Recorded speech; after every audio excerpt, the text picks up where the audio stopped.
हरे कृष्णा। आप सभी भक्तों का बहुत बहुत स्वागत है। हम लोग आज उपदेश अमृत ग्रंथ के चौथे श्लोक से चर्चा करेंगे। शुरू करने से पहले आप सभी भक्तों से रिक्वेस्ट है कि मंगलाचरण प्रार्थनाएं दोहराइएगा। ओम अज्ञानतिमिरान्धस्य ज्ञानाञ्जनशलाकया चक्षुर्मिलितं येन तस्मै श्रीगुरवे नमः। श्रीचैतन्यमनोभीष्टं स्थापितं येन भूतले स्वयं रूपः कदा मह्यं ददाति स्वपदान्तिकम्। वन्देऽहं श्रीगुरो श्रीयुतापदकमलं श्रीगुरून् वैष्णवांश्च श्रीरूपं साग्रजातं सहगण रघुनाथान्वितं तं सजीवं साद्वैतं सावधूतं परिजनसहितं कृष्णचैतन्यदेवं श्रीराधा कृष्णापदा सहगण ललिता श्रीविशाखान्वितांश्च हे कृष्ण करुणा सिंधो दीनबंधो जगतपते गोपेश गोपिका कांत राधा कांत नमोस्तुते।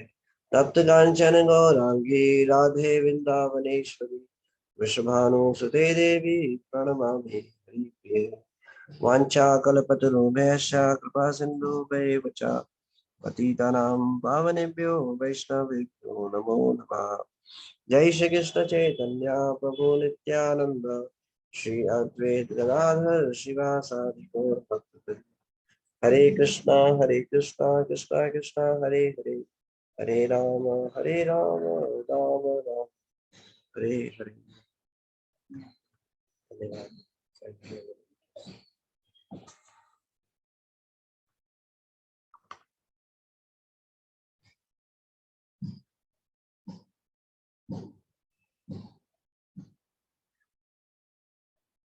एक बार उपदेश अमृत के सभी श्लोक को बताएंगे।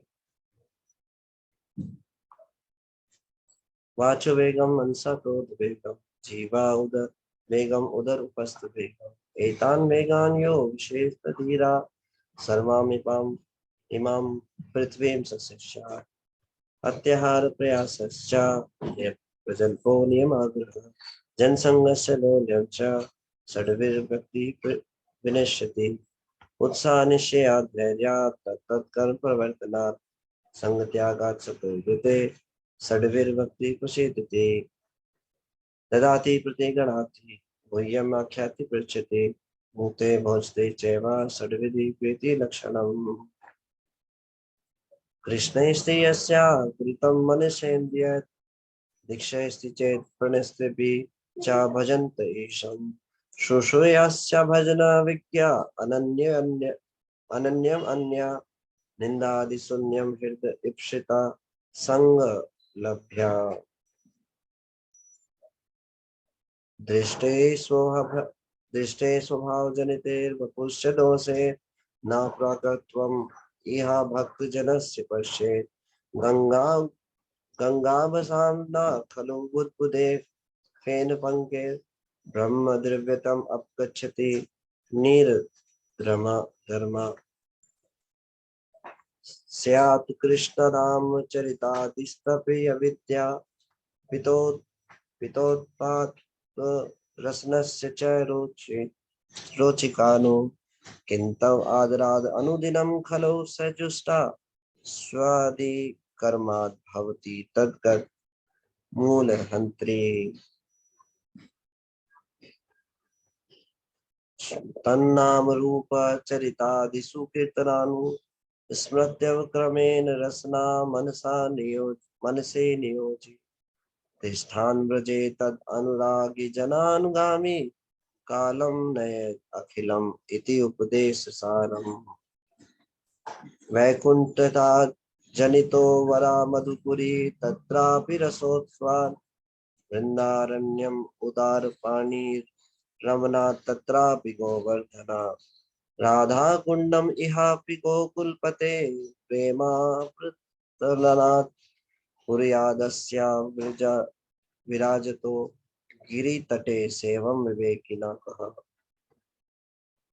कर्म परितो हरे प्रियताय व्यक्ति ययु ज्ञानसी नस तेभ्यो ज्ञान विमुक्त भक्ति परा प्रेमिका निष्ठा तथा तेभ्या तस् पशुपाल पंकज पंकज दृशि तेभ्यो असि सराधिका प्रेष्ठा तद्वद्यं तदिया सरसीतां नाश्रयेत् कः कृतिः कृष्णस्य उच्चे प्रणयवस्ति प्रेभ्याभ्यो अपि राधा कुंडम चास्या मुनिर अभितस्य तीर्घ एव व्याधि तत्प्रस्थेर अपि अलम असुलप्रदम किं पुनर्भक्तिभाजम तत्प्रेमा इदं सकृदपि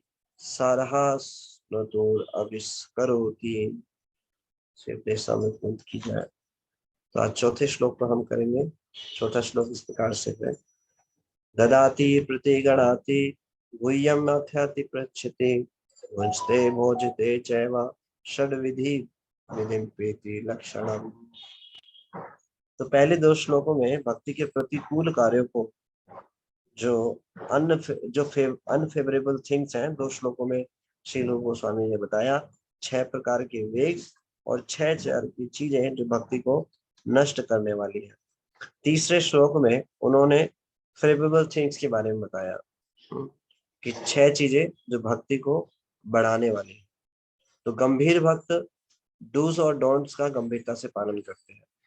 तो जो 6 वेग हैं और जो 6 ऐसी चीजें जो भक्ति को नष्ट करने वाली है, इनके प्रति हमें सावधान रहना चाहिए और उत्साह पूर्वक भक्ति के कार्य को करना चाहिए। तो ये तीसरे श्लोक में बताया क्या है फेवरेबल थिंग्स।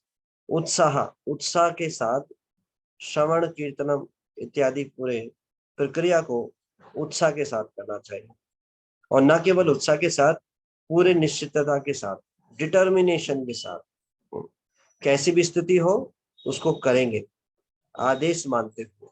हो सकता है उसमें रुचि ना आ रही हो, लेकिन करेंगे डिटर्मिनेशन के साथ, इस श्रद्धा के साथ, निष्ठा के साथ। ये भगवान की इच्छा है और भगवान चाहते हैं हम इन उपदेश का पालन करें। गुरु गौरांग की प्रसन्नता के लिए हमें कार्य करने चाहिए, अपनी प्रसन्नता के लिए कार्य नहीं करने चाहिए। अपनी ही प्रसन्नता के लिए करेंगे तो कभी करेंगे कभी नहीं करेंगे, कभी मूड होगा कभी नहीं मूड होगा। फिर हम मूड के अनुसार नहीं, प्रकृति के मोड़ों के अनुसार चलेंगे। जिस मोड़ में होंगे उस मोड़ से कार्य करेंगे। लेकिन ऐसा नहीं, अच्छा लगे ना लगे, आदेश मानते हुए इसको दृढ़ता पूर्वक करना है, डिटर्मिनेशन के साथ। और साथ ही साथ न केवल डिटर्मिनेशन, न उसके साथ धैर्य भी रखना हो। धैर्य रखना बहुत ही महत्वपूर्ण है। ये नहीं सोचना कि अभी इतने साल हो गए कुछ नहीं हो रहा। नहीं, हो रहा है। हृदय में परिवर्तन आ रहा है, आचरण में भी परिवर्तन आ रहा है, हर प्रकार से परिवर्तन आ रहा है।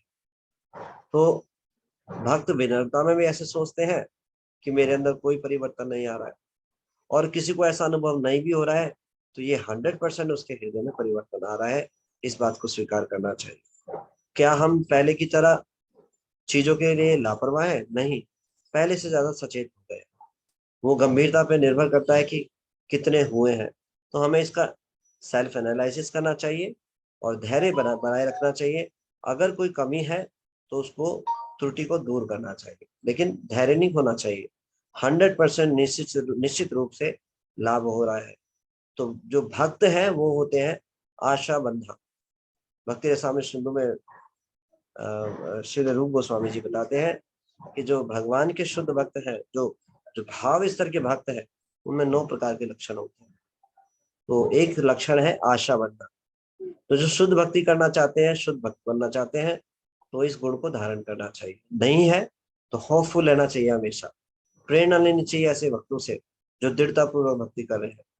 शास्त्रों में इतने सारे उदाहरण है जिन्होंने इतने कष्टों में भी भगवान की भक्ति की। प्रहलाद महाराज एक उदाहरण है, पांडव एक उदाहरण है, श्री हरिदास ठाकुर उदाहरण है।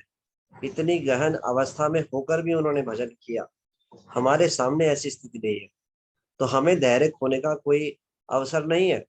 हमारे पास तो सारी व्यवस्था बड़ी ही सुगम बनाकर दी है श्रील प्रभुपाद जी और उनके प्रिय सभी शिष्यों ने और उनके सेवकों ने। तो उनकी बड़ी असीम कृपा है। इस भाव को धारण करके धैर्य के साथ भक्ति को करना चाहिए और तत् कर्म प्रवर्तना, जो हमें भक्ति के सिद्धांत है उनको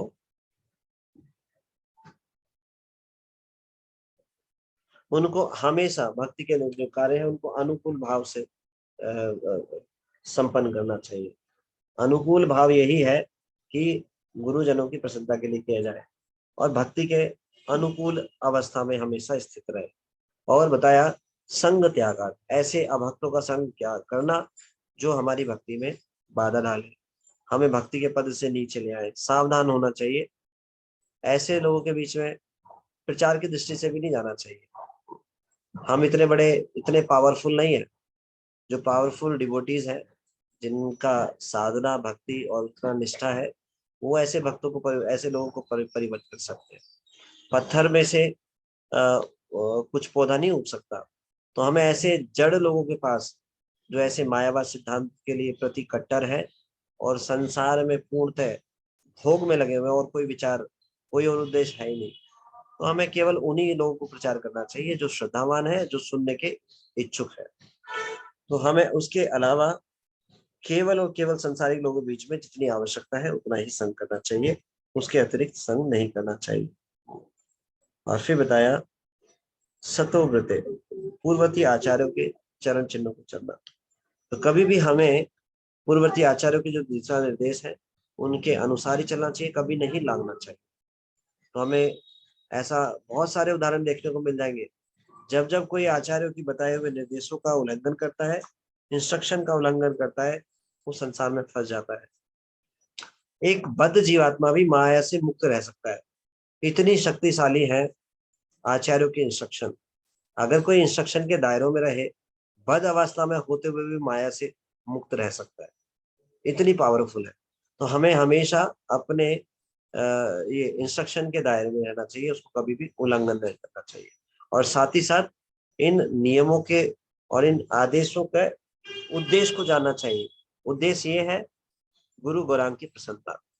तो ना तो नियमों से चिपक जाना है, लकीर के फकीर बन जाना है, ना नियमों की उपेक्षा करनी। ये इसमें अगर कुछ कंफ्यूजन है तो हमें वैष्णवों से पूछना चाहिए और उसको डाउट क्लियर कर देना चाहिए।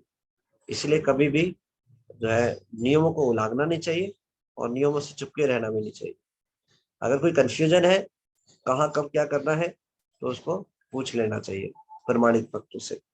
तो ये बताने के बाद चौथे श्लोक में श्री रूप गोस्वामी जी बता रहे हैं 6 प्रकार के आदान प्रदान।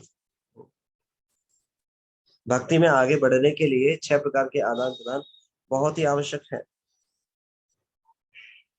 और ये आदान प्रदान कृष्ण को सेंटर में रखकर करने चाहिए। तो श्लोक है ददाति प्रति गणाति गुह्यम आख्याति पृच्छति भुजते भोजते चैवा षड्विधम प्रीति लक्षणम। तो 6 प्रकार के क्या है आदान प्रदान। पहला है दान में उपहार देना, दूसरा दान स्वरूप उपहार स्वीकार करना, तीसरा विश्वास में आकर अपने मन की बातें करना, चौथा गोपनीय ढंग से पूछना, पांचवा प्रसाद ग्रहण करना तथा प्रसाद अर्पित करना, छठा भक्तों के आपस में प्रेम पूर्ण व्यवहार के 6 लक्षण। तो श्रील प्रभुपाद जी इन 6 सिद्धांतों को विस्तार से इस श्लोक के तात्पर्य में समझा रहे हैं। तो सबसे पहले श्रील प्रभुपाद जी पैराग्राफ में बता रहे हैं, हम इसको तात्पर्य को बहुत ज्यादा विस्तार से नहीं पढ़ेंगे, प्रभु जी आने वाले समय में इस ग्रंथ को बहुत विस्तार से कराएंगे। तो ये जो 6 प्रकार के आदान प्रदान है ये भक्त लोग कृष्ण को केंद्र रखकर करते हैं। 6 प्रकार के आदान प्रदान संसार में भी लोग करते हैं अपने व्यवहार को बढ़ाने के लिए, प्रेम बढ़ाने के लिए। लेकिन प्रेम की जो डेफिनेशन है वो ये है कृष्ण प्रीति।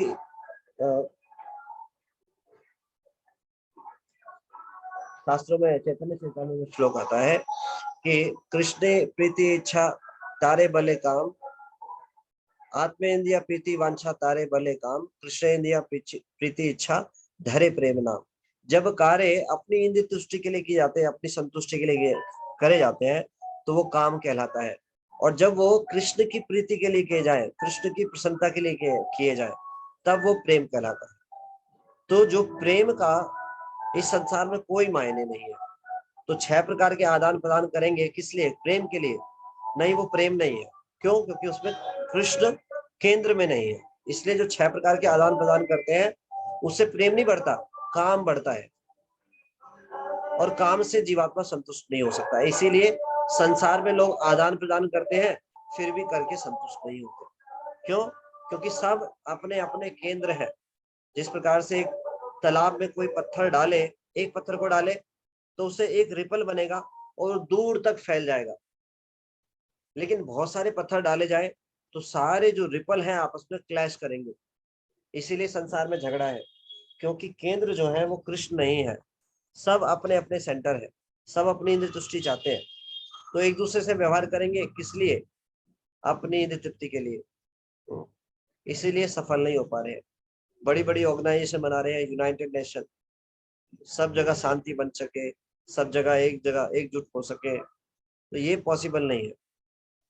ये पॉसिबल है कृष्ण भक्ति के द्वारा। कृष्ण को जब केंद्र बनाएंगे, तो केंद्र बनाने के जब ये व्यवहार करेंगे तो जो है ये लक्ष्य को प्राप्त कर पाएंगे, कृष्ण प्रेम को प्राप्त कर पाएंगे। प्रेम के स्रोत है कृष्ण। मान लो जैसे आप देखते हैं टंकी से पानी आता है घरों में अलग अलग टोटी में, तो कई बार देखते हैं कि टंकी में पानी ही नहीं आ रहा। क्यों नहीं आ रहा? कहीं ना कहीं से कनेक्शन टूट गया है, कट गया है। तो कनेक्शन टूटने के बाद पानी नहीं आ सकता। इसी प्रकार से जब तक कृष्ण से कनेक्शन नहीं होगा, प्रेम नहीं आ सकता, किसी के हृदय में प्रेम नहीं होगा और प्रेम का व्यवहार भी नहीं होगा। तो 6 प्रकार के आदान प्रदान भगवान को केंद्र में रख करके जब हम करते हैं तो प्रेम प्रकट होता है। तो पहले 2 सिद्धांत है, दान देना और दान को स्वीकार करना।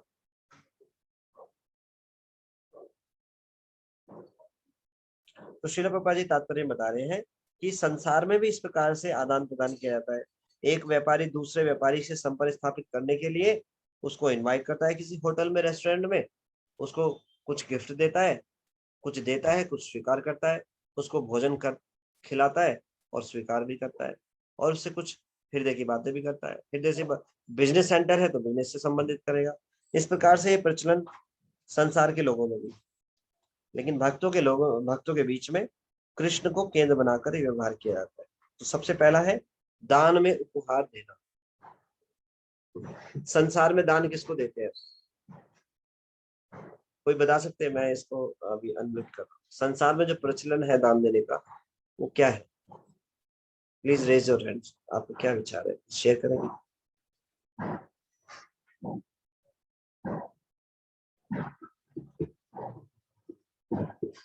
साधना से बोल।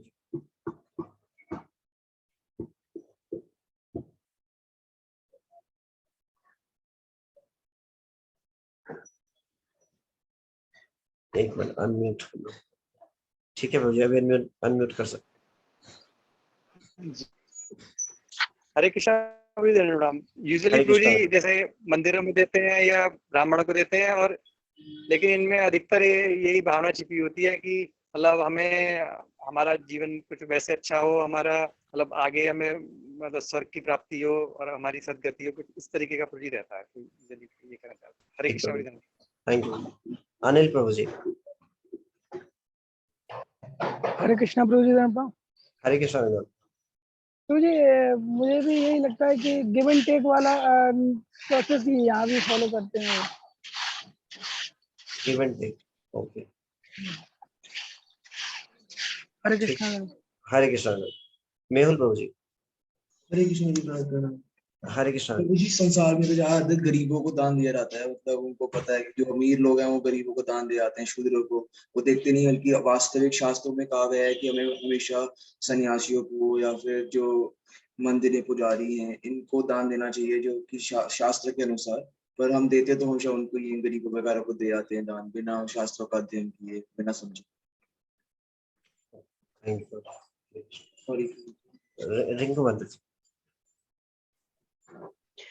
हरे कृष्णा प्रभु जी, दंडवत प्रणाम। हरे कृष्णा।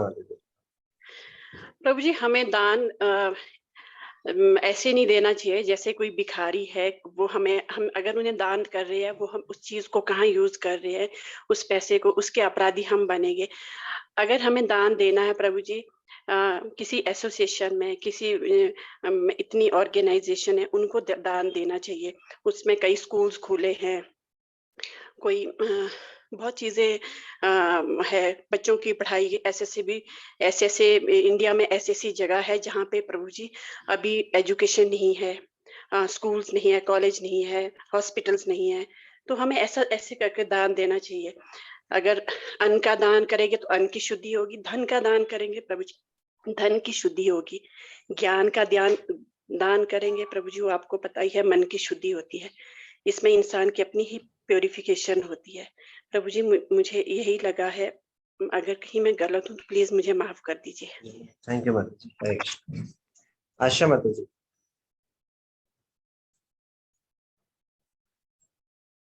आशा माता जी आपने हैंड रेज किया।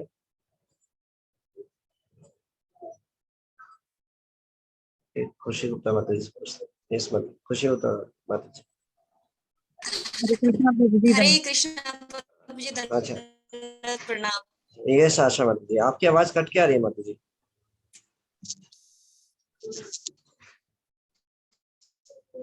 कट रही है माता जी, आप बोल तो रहे लेकिन आवाज नहीं आ रही। आपको ऐसी जगह जाना होगा जहाँ नेटवर्क ठीक आ रहा हो।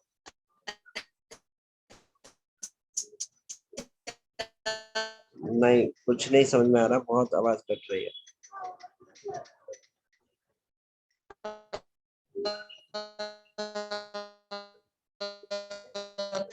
माता जी, आवाज नहीं आ रही है? अभी आई है माता जी, उससे पहले बिल्कुल कुछ नहीं सुनाई दिया। आ रही है? अभी भी कट के आ रही है माता जी। आ रही है, पर मुझे कोई बात नहीं, आप दूसरी माता जी से बात कर लीजिए। अच्छा ठीक है, आपको नेटवर्क कुछ देखना पड़ेगा माता जी। कट के आती है। खुशी, खुशी माता जी।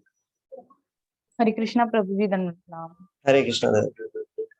प्रभु जी, जो संसार में दान करते हैं वो ज्यादातर अपने को केंद्र में रख के करते हैं और अपने बारे में कि हमारा अच्छा होगा, और जो भक्त लोग दान करते हैं वो कृष्ण को केंद्र में रख के करते हैं। अगर संसार के व्यक्ति भक्त भी नहीं है और जैसे भगवत गीता के लिए डोनेशन दें या मंदिर के लिए दें, तो फिर वो वाला दान प्रभु जी वो कृष्ण को केंद्र में रखकर कहलाया जाएगा। तो प्रभु जी ये वाला दान अच्छा होता है। और वरना अगर कोई कृष्ण को केंद्र में ना रखे, जैसे बिना भोग लगा हुआ प्रसाद, कृष्ण प्रसाद का दान ना करे, तो फिर प्रभु जी उस दान का कोई फायदा नहीं। तो प्रभु जी मुझे बस यही कहना है। थैंक यू, प्रभु जी धन्यवाद। Thank you so much. ठीक है, और कोई बात कुछ कहना चाहते हैं?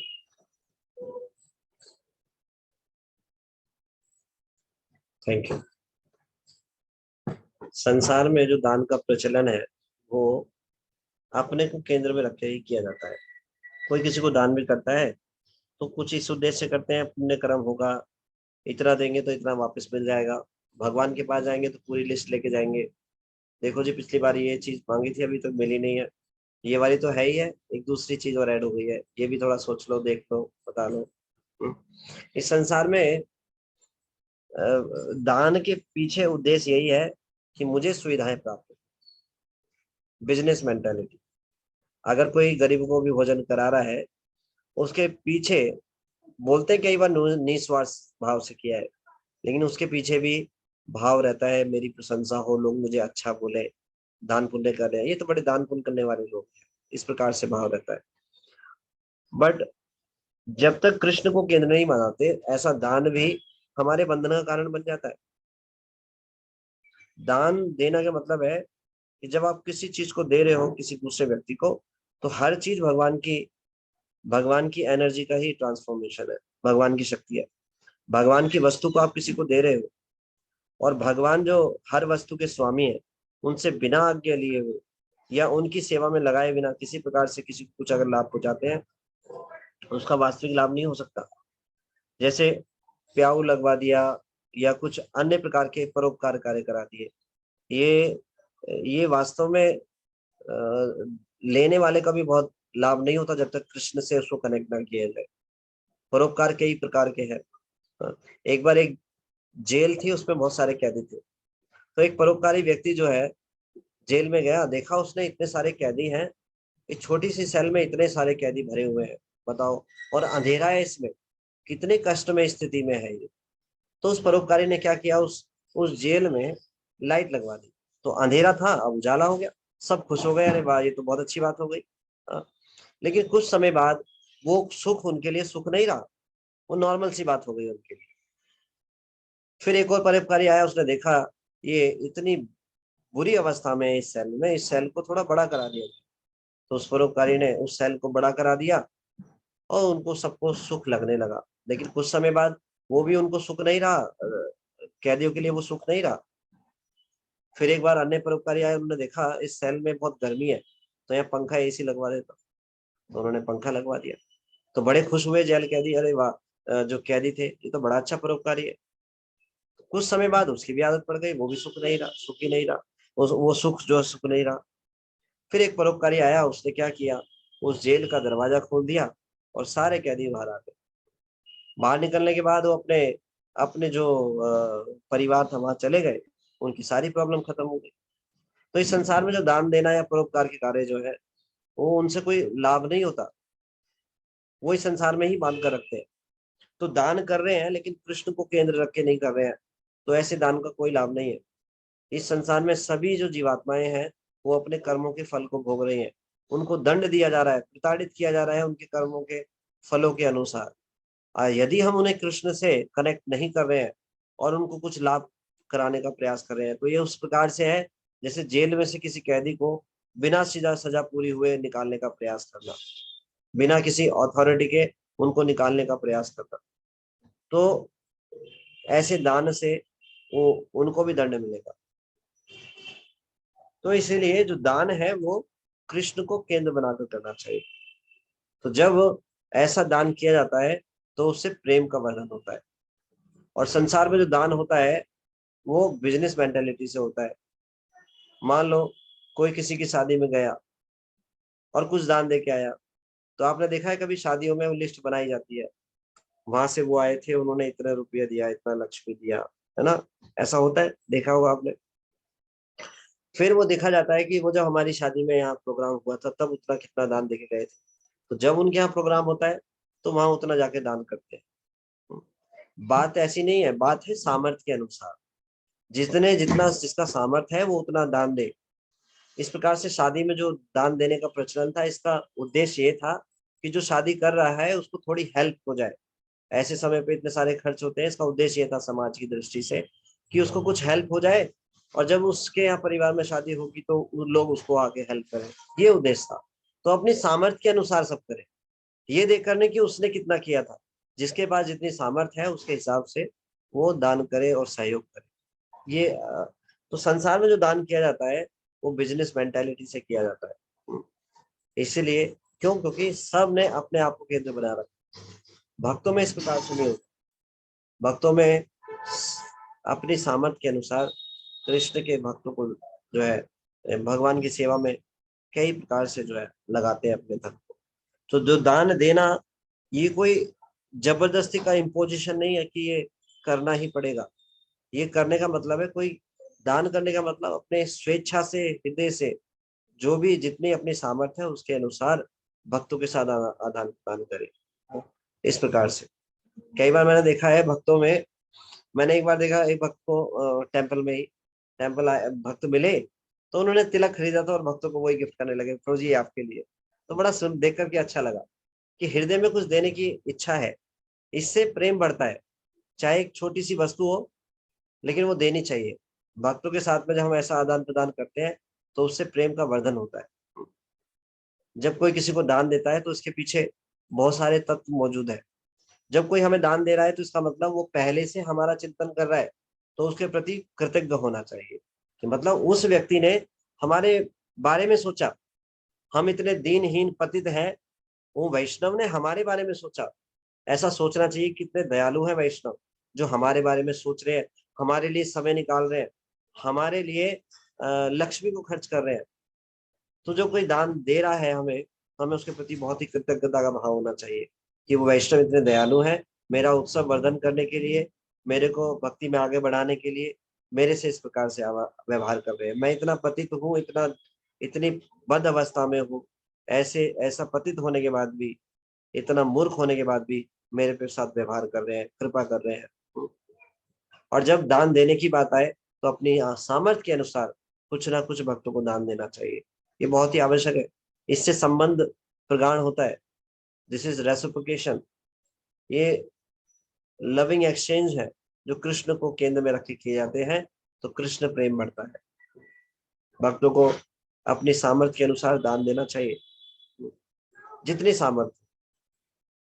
तो ये बहुत ही आवश्यक तत्व है, दान देना और दान को स्वीकार करना। ददाति प्रतिगणाति गुह्यम आख्याति पृच्छति। तीसरा है गुह्यम आख्याति पृच्छति, भक्तों से अपने मन की बात कहना। तो ये इस कला को सीखना चाहिए। भक्तों की जो अलग अलग श्रेणियां हैं, कनिष्ठ, मध्यम और उत्तम अधिकारी। ऐसा नहीं कि अपने हृदय की सारी बातों को हम सभी भक्तों को बताएंगे, इसका मतलब ये नहीं है।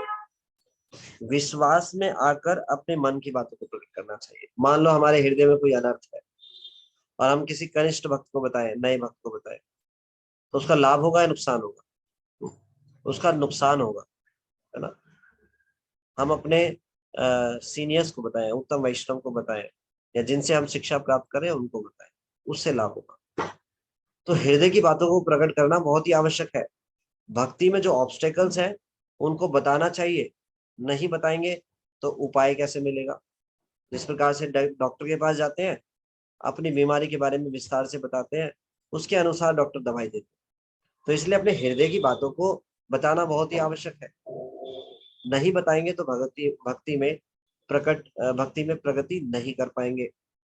तो गुह्यम आख्याति पृच्छति का मतलब क्या है यहाँ पे? अपने हृदय की बातों को भक्ति में आगे बढ़ने के लिए कृष्ण केंद्र होने चाहिए। अनर्गलन प्रजल्पा नहीं करनी चाहिए। सीनियर वैष्णव से भी फालतू की बातें नहीं पूछनी चाहिए। फालतू की बातें कैसे हो सकती है जो भक्ति से संबंधित ना हो। प्रभु जी, आज मैंने कुछ बनाने का प्रयास किया था, उसमें मिर्च थोड़ी कम डालूं या ज्यादा डालूं? ऐसे फोन करके पूछना। एक एग्जाम्पल दे रहा हूँ, मेरे माइंड में भी कुछ नहीं आ रहा था, इसलिए मैंने ऐसा बोला। इस प्रकार की व्यर्थ की बात। प्रभु जी, मैंने अभी गाड़ी चला रहा हूँ, वो भी मैं ज्यादातर चौथे गियर में चलाता हूँ, मुझे चौथे में ही चलानी चाहिए या पांचवें गियर में चलानी चाहिए? इस प्रकार की व्यर्थ की बातें करना, कुछ ऐसे प्रश्न पूछना जिनका कोई अर्थ ना निकलता। भगवान की भक्ति में आगे बढ़ने के लिए प्रश्न पूछना। क्यों? क्योंकि जो वैष्णव है उनका समय बहुत ही कीमती है। उन्होंने अपने जीवन को समर्पित कर दिया है भगवान की सेवा के लिए। उनके पास खुद के खाने के लिए, सोने के लिए समय नहीं है, खुद का प्रसाद पाने के लिए समय नहीं है। तो हमारी जिम्मेदारी है कि हम उनसे भक्ति में आगे बढ़ने वाली चर्चाएं करें, व्यर्थ की बातें करके उनका समय खराब ना करें। वो तो दयालु है, उन बातों को सुन लेंगे, सहन कर लेंगे हमारी बद अवस्था को देख करके। लेकिन हम बार बार ऐसा करेंगे तो कैसे भक्ति में आगे बढ़े?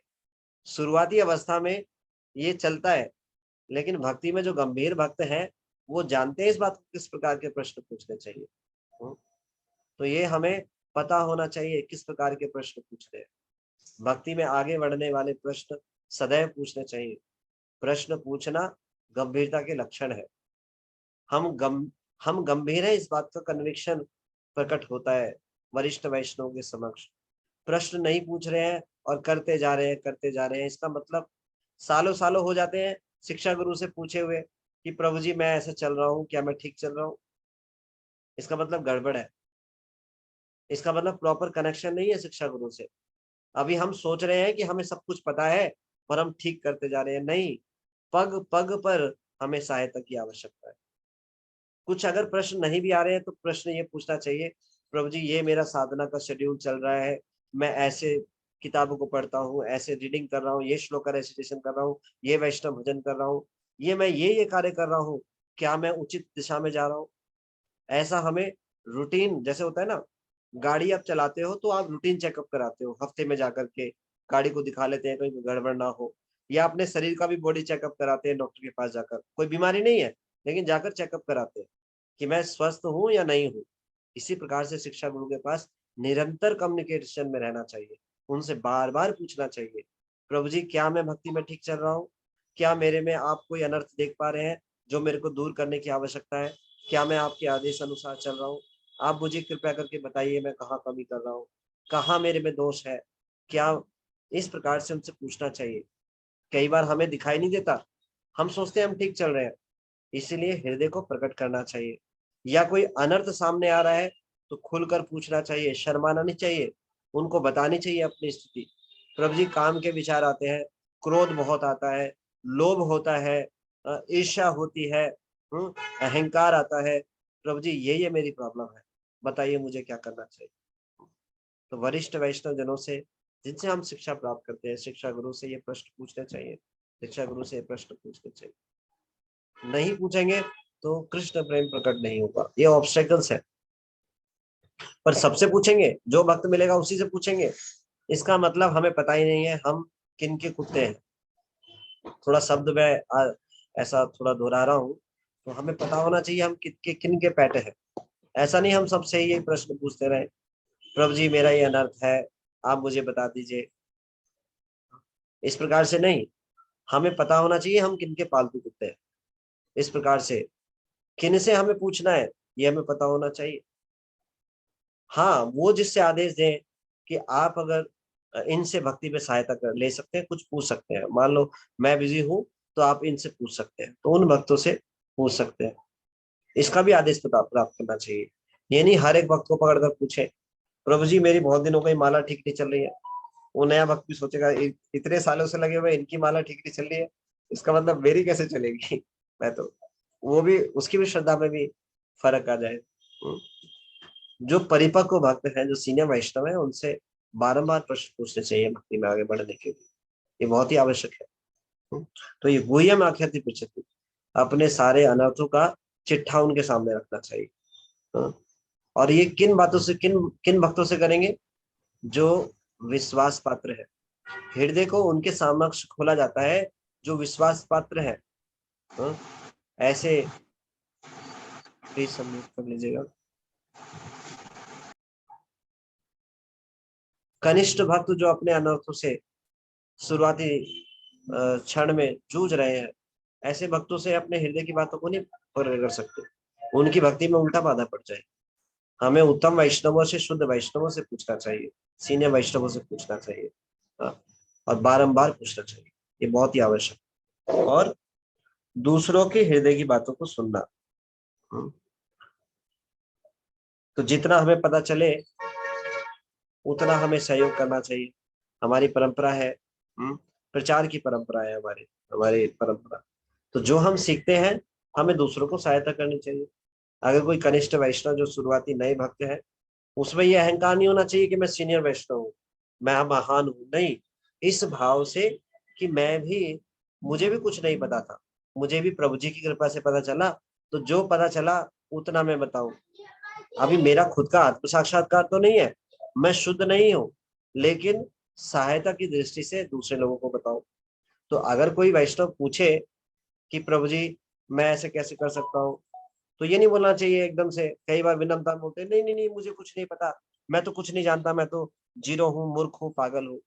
ऐसा नहीं, मन में भाव यही होना चाहिए, दीनता का भाव होना चाहिए। लेकिन अगर कोई भक्ति में सहायता लेना चाहता है, उसको सहायता करनी चाहिए। तो उसके हृदय की बातों को सुनना चाहिए और उसको सहायता देनी चाहिए, भक्ति में उसको आगे बढ़ने में सहायता प्रदान करनी चाहिए। तो इससे क्या होगा? संबंध स्थापित होगा कनिष्ठ वैष्णवों के साथ, नए भक्तों के साथ। लेकिन केंद्र कौन होना चाहिए? कृष्ण। किसी न किसी प्रकार से हमें लोगों को, नए भक्तों को, नए लोगों को कृष्ण के साथ जोड़ना चाहिए। प्रचार के माध्यम से बड़ी आसानी से कृष्ण को जोड़ा जा सकता है। तो कई बार ऐसा होता है प्रचार में हम अभक्तों की, जो नए लोग जुड़े नहीं है, उनकी हृदय की बातों को सुनते हैं। किस लिए सुनते हैं? कि इन्हें कृष्ण से जोड़ सके।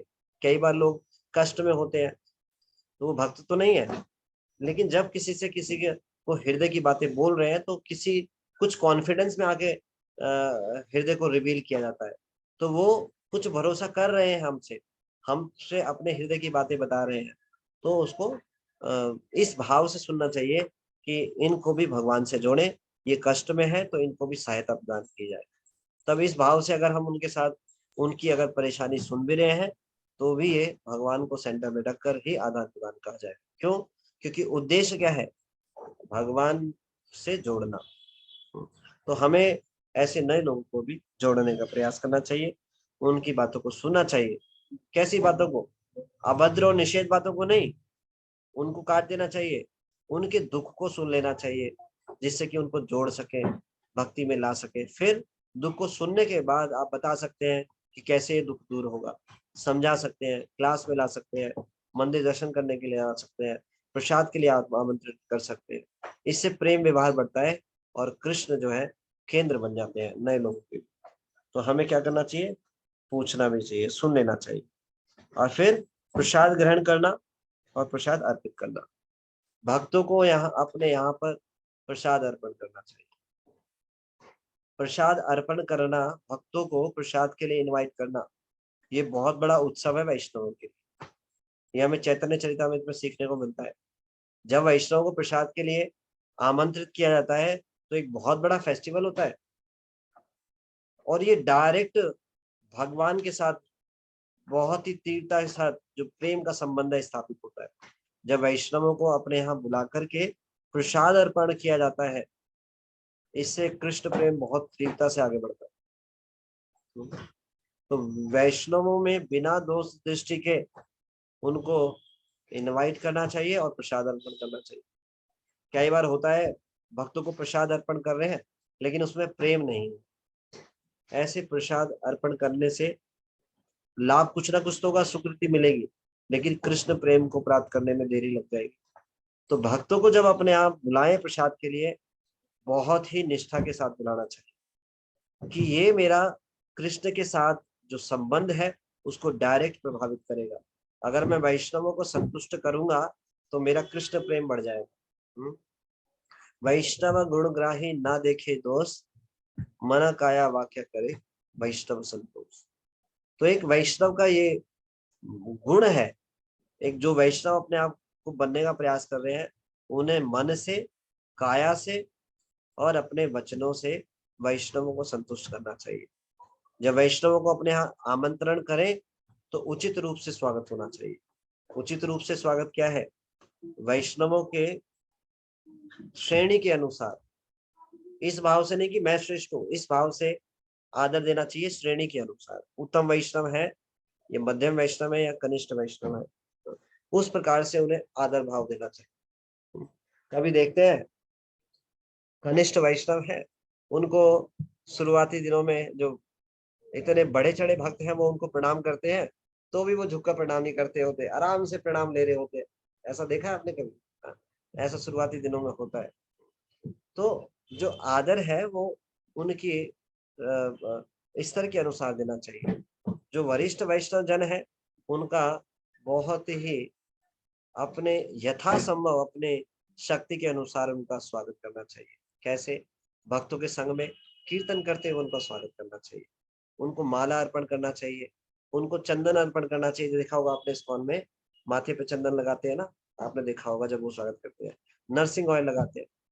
इस प्रकार से जो है, जो उत्तम वैष्णव है, जो सीनियर वैष्णव है, उनका इस प्रकार से स्वागत करना चाहिए। जो सन्यासी और जो अधिकारी हैं, उनके चरणों का भी धोने का मौका मिलता है, उनके चरण प्रक्षालन का मौका मिलता है, तो वो भी करना चाहिए। तो इस प्रकार से करते हैं। बाकी वैष्णव सन्यासी के अतिरिक्त जो है ऐसा अवसर नहीं देते, लेकिन अगर कोई मौका मिले तो ऐसा कर भी सकते हैं वैष्णव का, लेकिन जनरली अपॉर्चुनिटी मिलती नहीं है। सन्यासी जैसा अवसर दे देते हैं, है ना। तो क्या करना चाहिए? जब वैष्णव को बुलाएं अपने यहाँ तो प्रेम भाव से बुलाएं। आमंत्रण में फॉर्मेलिटी नहीं होनी चाहिए कि एक फॉर्मेलिटी है, एक रिचुअल है वैष्णव को बुलाना, नहीं।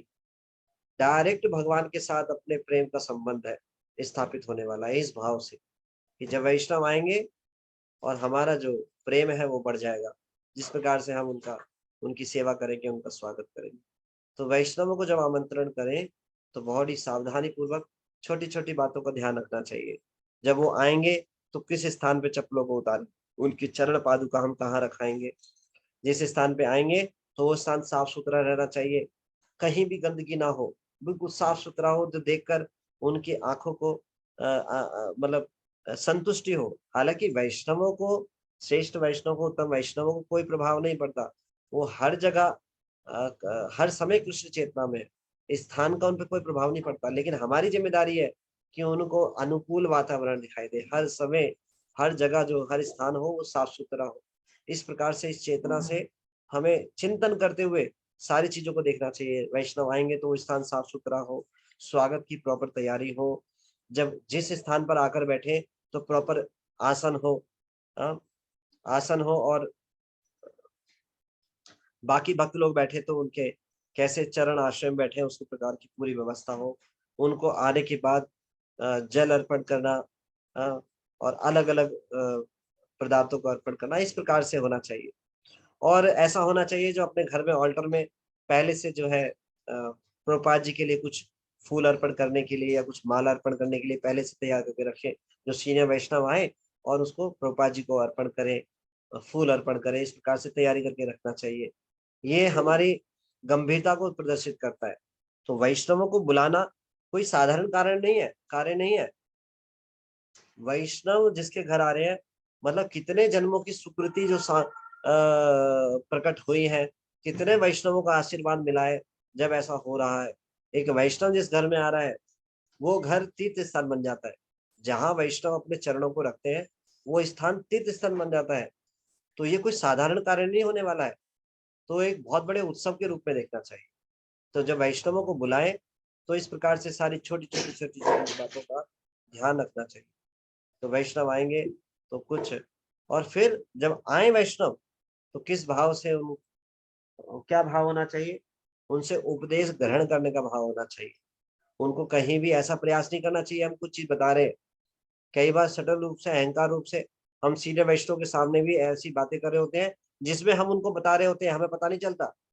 तो हमें अपनी बातों को, अपने जो हम व्यवहार कर रहे हैं उसको बहुत ही डीपली एनालाइज करना चाहिए कि वैष्णवों के साथ क्या हम सुनने की दृष्टि से आए हैं, ग्रहण करने की दृष्टि से आए, या बताने की दृष्टि से आए।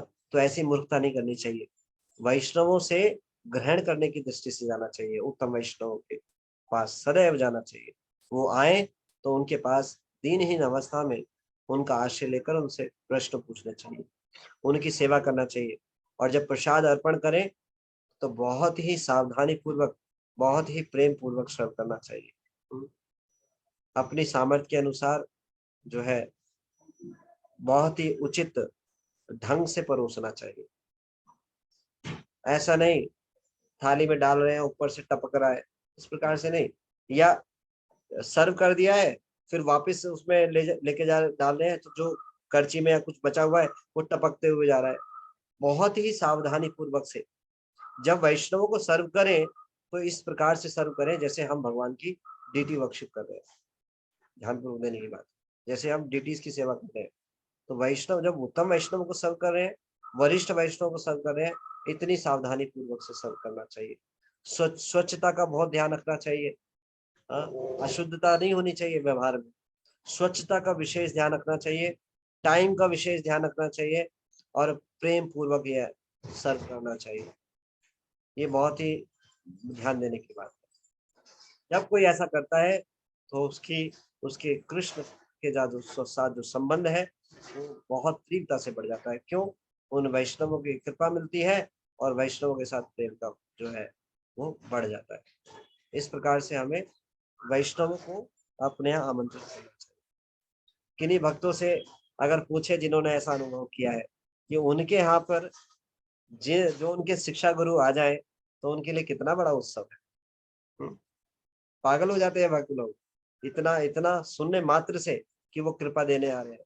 और फिर सोचिए ऐसे भक्त जो है कितने ध्यान पूर्वक चिंतन करते हैं, उनके लिए सारी चीजों की व्यवस्था करते हैं। और साथ ही साथ जब वरिष्ठ वैष्णव को बुलाएं तो ऐसा होना चाहिए, परिवार के जनों को, सारे परिवार के लोगों को बैठकर उनके आश्रय स्थल में बैठना चाहिए और उनसे पूछना चाहिए। उनको संतुष्ट करने के बाद, सर्व करने के बाद उनसे प्रश्न जरूर पूछना चाहिए, प्रभु जी हम भक्ति में कैसे आगे बढ़ सकते हैं, बताइए हमारे दोषों को हम कैसे आगे बढ़ सकते हैं, हमारे दोषों को हम कैसे दूर कर सकते हैं। ये उचित आचरण। और जब वो जाएं प्रसाद ग्रहण करने के बाद तो ऐसा पत्थर रखकर हृदय पे चेहरा लटकते मतलब ऐसा नहीं रोने पीटने लगे, ऐसा नहीं, हृदय में इतना दुख होना चाहिए कि ये वैष्णव ठाकुर जा रहे हैं, इतने इतने सौभाग्य से आए थे, लेकिन वो समय आ गया है, वो अब जा रहे हैं। क्यों? वैष्णव तो एक जगह कहाँ ठहर पाते हैं, कुछ समय देते हैं किसी को, तो वो प्रचार कार्य से इधर से उधर जाते ही रहते। तो ऐसा विरह का भाव होना चाहिए कि अभी जाने वाले, दुख से। कई बार कोई किसी के यहाँ मेहमान आता है, कलयुग में तो ये ऐसी वृत्ति बन गई है, कोई किसी के यहाँ आए, आने से पहले सोचते हैं जाएगा कब। मान लो किसी ने फोन किया, हाँ जी हम फलाने फलाने और आपके यहाँ आ रहे हैं, तो पहला प्रश्न होगा आप कब तक रुकेंगे। क्यों? सर्व करना बोझा बन गया, किसी की सेवा नहीं करना चाहते, सेवा कराना चाहते, ये वृत्ति बन गई है। तो सबसे पहले किसी ने बोला कि हम आ रहे हैं, तो सबसे पहले पूछते हैं आप कितने दिन रुकेंगे। ये प्रश्न पूछना ही भयंकर है। वैष्णव लोग ऐसे नहीं प्रश्न पूछते। वैष्णव लोग अगर पूछते भी हैं तो क्या एटिकेट है, प्रभु जी आप कृपा कब दे रहे हैं। तो अगर उन्होंने कृपा देने का समय निर्धारित कर लिया है तो उनसे पूछना चाहिए, प्रभु जी आपकी बड़ी असीम कृपा है और आपकी कृपा हमें हमेशा सदैव चाहिए, आप हमारे पर कृपा बनाए रखिए। तो ऐसी दृष्टा नहीं करनी चाहिए, प्रभु जी आप कब तक रहेंगे, ऐसा नहीं होना चाहिए। ये पूछना चाहिए, प्रभु जी आप कब तक कृपा देंगे, प्रभु जी आप हमारे यहाँ सदा ही कृपा बनाए रखे, ऐसे भाव से। तो फिर बताएंगे कि मेरे पास इतना समय है, 1 घंटा समय है, 2 घंटा समय है, मैं इतना ही दे सकता हूँ। उसको बढ़ाने के लिए आप रिक्वेस्ट कर सकते हो, प्रभु जी आप बड़े कृपालु हैं, थोड़ा सा समय बढ़ा दीजिए, ऐसा कर दीजिए, 1 दिन 2 दिन, आप ऐसा रिक्वेस्ट कर सकते हैं, लेकिन डायरेक्ट ऐसा नहीं बोल सकते। तो इस प्रकार से सावधानी पूर्वक जो है होना चाहिए। और जब वो जाए तो ऐसा हृदय पे हो, ऐसा विरह का भाव होना चाहिए कि वो जा रहे हैं। तो इस प्रकार से हमें इनवाइट करना चाहिए। तो ये है भक्तों को अपने यहाँ प्रसाद के लिए आमंत्रित करना। हाँ, किन्हीं कनिष्ठ वैष्णवों को, नए भक्तों को आमंत्रित करते हैं, तो जरूरी नहीं है हम इतना ऑपुलेंट उनको इस प्रकार से कीर्तन करते हुए अगर ना भी करें तो एटलीस्ट मृदंग करताल के साथ ना भी करें, तो जब वो आ रहे हैं तो हरे कृष्णा बोलकर उनको चंदन, नरसिंह ऑयल ये सब ऑफर करके उनको कर सकते हैं और उनको अच्छे से सर्व करें, प्रेम से सर्व करें। कनिष्ठ भी है तो उनके दोषों को ना देखें, दोषों को देखने से उनको प्रेरणा नहीं मिलेगी भक्ति में। तो उसे कंपैशन के साथ उनके दोषों को इग्नोर करें और उनको सर्व करें, उनको भक्ति में बढ़ाने के उद्देश्य से। हे कृष्ण, आपकी प्रसन्नता के लिए आपका प्रसाद मैं इनको अर्पण कर रहा हूँ, कृपया करके अपनी भक्ति में बढ़ाइए, इनके हृदय में अपने प्रेम को जागृत कीजिए। इस भाव से कनिष्ठ जनों को सर्व करना चाहिए। दोष दृष्टि नहीं देखनी चाहिए किन्हीं भी प्रकार से। क्यों? क्योंकि जो कनिष्ठ जन है, जो नए लोग हैं, वो उनको नहीं पता, ज्यादा ज्ञान नहीं है उनको भक्ति में। वो जब आप कंपैशन दिखाएंगे और उनको प्रेम से सर्व करेंगे तो वो प्रेम उनके हृदय में जाएगा और वो भी भक्ति में आगे बढ़ेंगे। वैष्णव को किसी भी स्तर के वैष्णव के उसमें दोष नहीं देखना चाहिए। अधिकारी हैं तो करुणावश उनको दोष दिखाई देते हैं उनकी भक्ति में प्रगति कराने के लिए, हाँ, और उनको सहायता करते हैं भक्ति में आगे बढ़ाने के लिए। अदरवाइज दोष नहीं देखना चाहिए। कई बार भक्त प्रसाद पाते हैं, उनको प्रसाद पाते समय कई बार दोष देखते हैं, अरे कैसे पा रहे हैं, ऐसे पाना चाहिए क्या, हाँ, तो कई बार उससे प्रभावित हो जाते हैं। तो इस प्रकार से नहीं करना चाहिए। एक रियल घटना बता रहा हूँ, हमें प्रसाद सर्व करना कितनी सतर्कता से करना चाहिए। एक बार एक वैष्णव बता रहे थे कि एक वैष्णव थे जो इस्कॉन से जुड़े और तो उनके एक पुराने मित्र थे जो श्री संप्रदाय से जुड़े हुए थे और बहुत अच्छे वैष्णव थे, वरिष्ठ वैष्णव थे। तो उनको पता चला कि वो मित्र जो है इस्कॉन से जुड़ गए हैं। तो जो इस्कॉन से भक्त जुड़े थे और भक्ति में काफी गंभीर थे, तो एक दिन उनको विचार आया कि जो मेरे मित्र हैं वो, उनको मैं अपने यहाँ प्रसाद के लिए आमंत्रित करूं, उनको प्रसाद सर्व करूं। तो उनको ऐसा स्मरण हुआ और उन्होंने उनको इनवाइट किया, उन श्री वैष्णव संप्रदाय के भक्त अपने घर पे इनवाइट किया। वो प्रसाद लेने के लिए घर पे आ गए और बड़े प्रेम पूर्वक जो है उन्होंने उनको सारे आइटम एक एक करके सर्व किए। उनके साथ में इस्कॉन के अन्य भक्त भी साथ में थे, वरिष्ठ वैष्णव, तो उनको सर्व कर रहे थे। तो देखिए सर्व करते समय क्या हुआ, चावल दिए गए, दाल सर्व की गई, चपाती सर्व की गई, सब्जी सर्व की गई, मिठाई सर्व की गई। अब देखिए जो वैष्णव प्रसाद पा रहे हैं उन्होंने क्या किया, उन्होंने सारे चावल दाल को लिया, सब्जी को लिया और ऐसे गोला घुमाया, गोला घुमाया घुमाया, और फिर चपाती को लिया, दोनों हाथ से तोड़, ये तोड़, आधी तोड़, पूरी तोड़, छोटे छोटे टुकड़े करके उसमें डाल, और उसके ऊपर फिर रसगुल्ला डाल, और उसको हलवा बना के सारा करके, ना तो पहले हाथ धोए और ना कोई मंत्रों का उच्चारण किया, और उसमें ऐसे ढेरी बना करके उसको लेकर के गोले बना बना के अब ऐसे खाने लगे। आधा कहीं गिरे, आधा कहीं गिरे, आधा उसी थाली में गिरे। भक्त तो इससे विचलित हो गए देख करके, अरे ये क्या हो रहा है, ये भगवान की कौन सी लीला चल रही है, ये हो क्या रहा है। ना तो हाथ धोए पहले प्रसाद पाने से पहले, ना मंत्र का उच्चारण किया, और ये सारी चीजों को विकसित करके खिचड़ी बना करके पा रहे हैं, और आधा इधर गिर रहा है, आधा थाली में गिर रहा है। ये समझ नहीं आ रहा क्या करें, अंदर अंदर ये चिंतन चल रहा है, बोल नहीं रहे, अंदर अंदर चल रहा है। इशारों इशारों में दूसरे भक्त से पूछते हैं, प्रभु जी ये क्या चल रहा है। तो वो प्रभु जी साइड में लेकर के जाते हैं उनको कि मैं तो इतना ही जानता हूँ कि हमें वैष्णवों में दोष नहीं देखना चाहिए, ये जरूर भगवान की कोई ना कोई विशेष लीला है जो ठाकुर जी हमारी परीक्षा ले रहे हैं। तो प्रेम से सर्व करते जाइए, बस बस सर्व करते जाइए और कुछ मत देखिए। भगवान की प्रसन्नता के लिए इन वैष्णवों को सर्व करते जाइए, ये मत देखिए कि कैसे खा रहे हैं, बस प्रेम से सर्व करते रहिए। तो यही हुआ, बिना विचलित हुए उनको सर्व करते गए, जो मांगा वो देते गए, जल दिया, अच्छे से सब किया।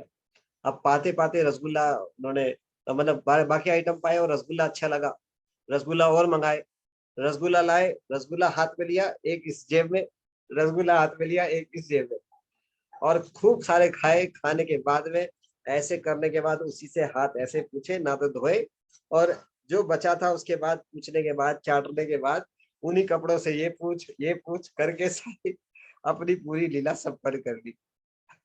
अब वो बेचारे जो है भक्त बड़े दुविधाओं में पड़ गए, और बड़े, जैसा कि चर्चा हुई थी कि हमें भगवान की इस विशेष लीला के रूप में देखना है, हमें दोष नहीं देखना है, बस प्रेम से सर्व करना है।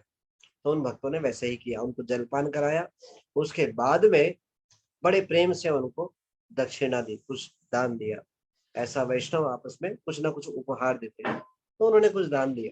दान लेने के बाद उन्होंने भी उसको स्वीकार किया और चलने लगे। जब विदाई का समय आया तो जो श्री वैष्णव संप्रदाय के जो वैष्णव भक्त है, उन्होंने कहा और सब कुछ ठीक है, अच्छा है, सब कुछ अच्छा है। उन्होंने कहा हाँ प्रभु जी बहुत बढ़िया, बड़ी कृपा हुई, आप आए, आपने प्रसाद ग्रहण किया, आपकी असीम कृपा है, आप बार बार आते रहिए। तो श्री वैष्णव संप्रदाय के जो भक्त हैं उन्होंने बोला अच्छा तुम्हें कुछ अजीब सा नहीं लगा। क्या अजीब नहीं, आप प्रसाद आए, आप आए प्रसाद पाने के लिए, बड़ी कृपा हुई, ये तो बड़ी अच्छी बात थी। उन्होंने कहा नहीं तुम्हें कुछ अजीब नहीं लगा, जब प्रसाद पाना शुरू करा मैंने हाथ नहीं धोए, ना मंत्रों का उच्चारण किया, और रोटी को भी ऐसे तोड़ वैसे तोड़ दोनों हाथों से खाया, हाँ आधा इधर गिरा आधा प्लेट में गिरा, जेब में रसगुल्ले डाले, ना हाथ धोए, और कुछ भी ऐसा वैष्णव व्यवहार नहीं किया, क्या आपको अजीब नहीं लगा। तो थोड़ा सा ऐसा सुनकर वैष्णव बोले थोड़ा अजीब तो लगा, थोड़ा विचलित भी हुआ, लेकिन ऐसा स्वीकार करते हुए कि भगवान की विशेष योजना है, और इसीलिए मैंने प्रयास किया वैष्णव आपको सर्व करने का। इसमें कोई त्रुटि नहीं है, मेरे समझने में त्रुटि हो सकती है, आप तो इतने महान वैष्णव हैं, मैंने तो केवल आपके इस गुण को देखा कि आप भगवान के नाम को ले रहे हैं और आप वरिष्ठ वैष्णव हैं।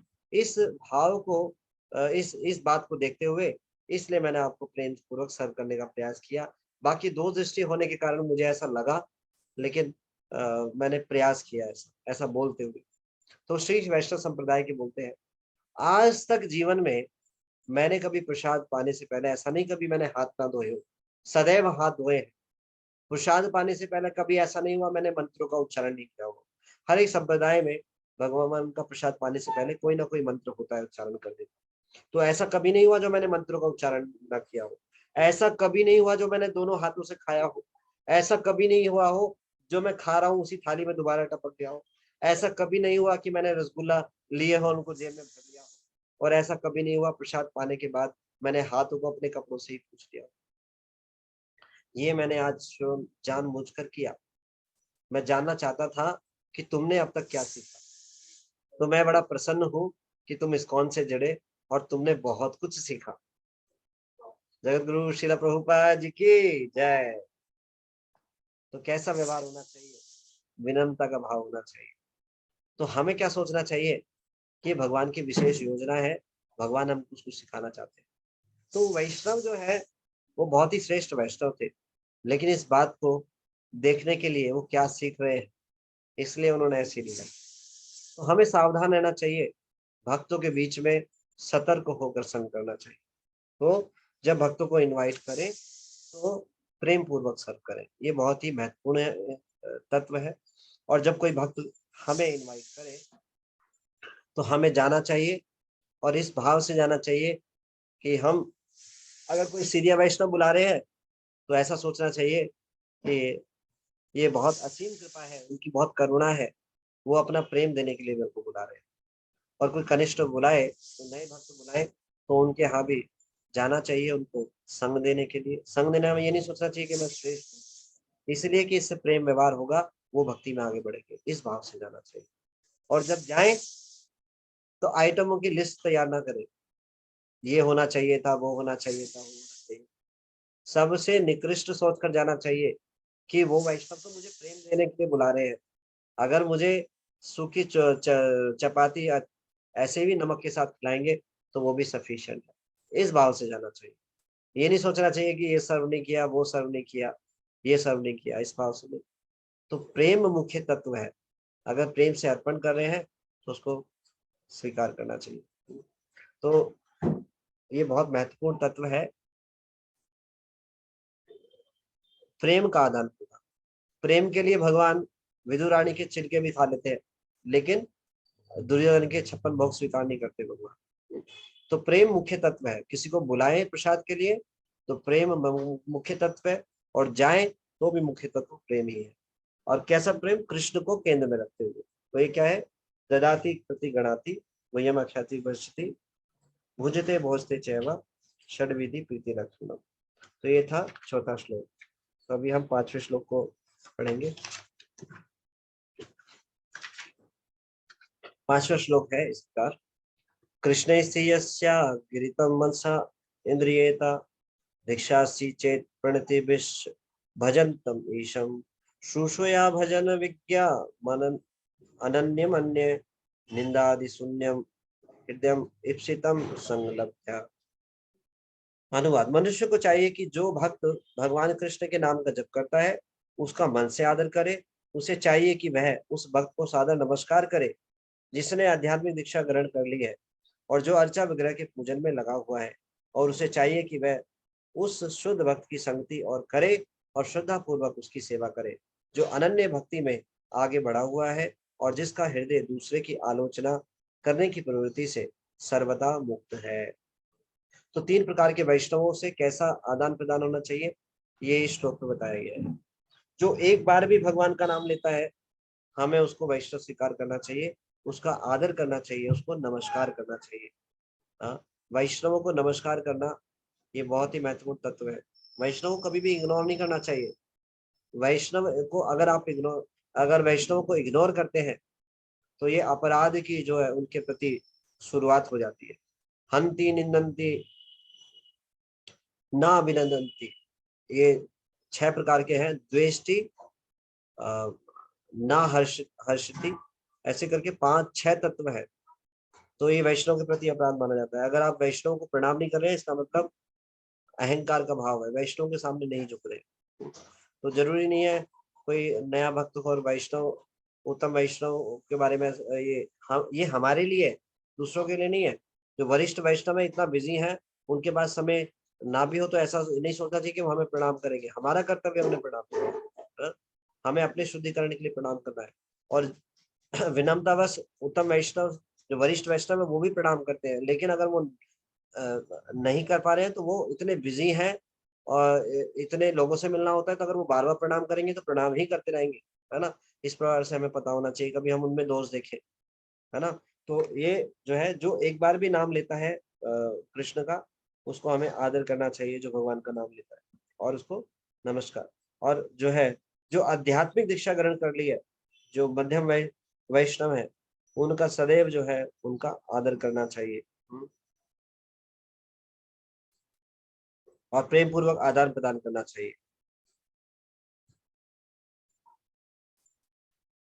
और जो शुद्ध भक्त है उनकी सेवा करना चाहिए, जैसे ही मौका मिले उनकी सेवा करना चाहिए, प्रश्न पूछने चाहिए और सदैव जो है दूसरों की आलोचना से मुक्त रहना चाहिए। 3 प्रकार के वैष्णवों के साथ आदान प्रदान होना चाहिए।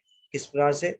श्रीमद् भागवतम में बताया गया है, महताम बहुमानेन, जो भक्ति में बहुत बड़े चढ़े हुए हैं, जो महताम, जो बहुत ही भक्ति में जो शुद्ध भक्त है, बहुमानेन, बहुत ही आदर देना चाहिए।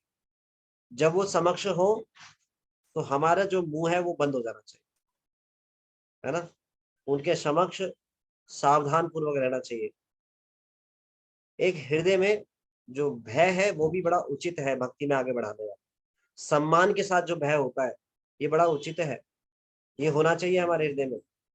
जैसे एक पति एक स्त्री होती है, उसका आभूषण है क्या बोलते हैं, लज्जा, उसका आभूषण है। ऐसे ही शिष्य का और जो नए भक्त है, जो कनिष्ठ भक्त है, उनका आभूषण है एक भय। जो वरिष्ठ वैष्णव हो उनके सामने एक जो भय हृदय में होना, कैसा भय? फेवरेबल, जो उनके सम्मान से प्रकट होता है। ये भय बहुत ही शोभामान है, हमारी भक्ति को बढ़ाने वाला है। तो इस भय के साथ हमें उनके साथ आदान प्रदान करना चाहिए। अगर ये भय नहीं होगा तो हम उनके प्रति सावधान नहीं होंगे। वो क्या कह रहे हैं, क्या हमसे सेवा चाहते हैं, वो क्या हमें उपदेश देना चाहते हैं, उसके प्रति सावधान नहीं रहेंगे। हम वो एक बार बोलेंगे, हम हो सकता है हमें दोबारा बोलना पड़े, प्रभु जी दोबारा बोलिए, ऐसा नहीं होना चाहिए। सावधान होकर कान लगाकर सुनना चाहिए।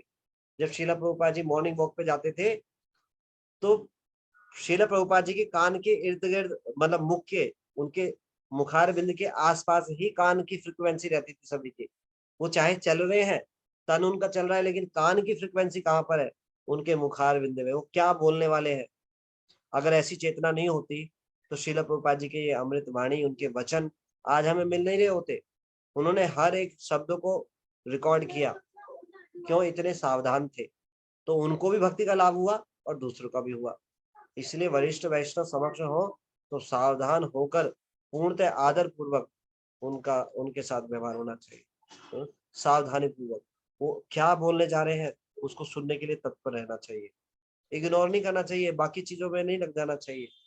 हाँ, उनकी सेवा से संबंधित कुछ ऐसा कार्य है जो करना होगा तो बात अलग है। अदरवाइज ऐसा करना चाहिए पहले से पूरा प्लान हो कि हम जब वो आए तो उनका संग ले रहे हो। ये नहीं कि उनको छोड़ करके हम बाकी चीजों में लग जाए, नहीं, पहले से प्लान करके रखना चाहिए। क्या चीज कब समय पे चाहिए वो पहले से प्लान करके रखेंगे तो उनके संग का पूरा लाभ उठा पाएंगे। तो महताम बहु माने ना, बहुत ही आदर भाव सम्मान के साथ व्यवहार होना चाहिए उनके साथ। दीना नाम अनुकंपया, जो भक्ति में नए हैं, जो भक्ति में अभी भगवान का नाम ले रहे हैं, उनके साथ कंपैशन का व्यवहार होना चाहिए। दीना नाम अनुकंपया, उनको भक्ति में आगे बढ़ाने के लिए उनको प्रेरणा देनी चाहिए।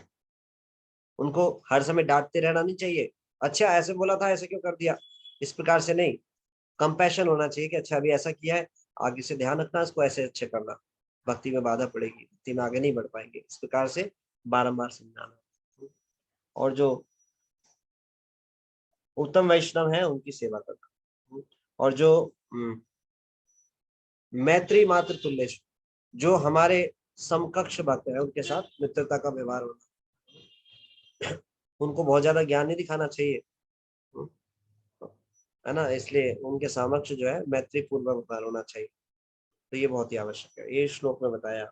और सदैव जो है निंदा से, दूसरों की आलोचना करने की प्रवृत्ति से सर्वथा मुक्त होने चाहिए। तो 5वें श्लोक में श्री रूप गोस्वामी जी बता रहे हैं वैष्णवों के साथ कैसे व्यवहार करें। अब जो 6 लक्षण है प्रीति लक्षण, वो किससे प्राप्त होंगे?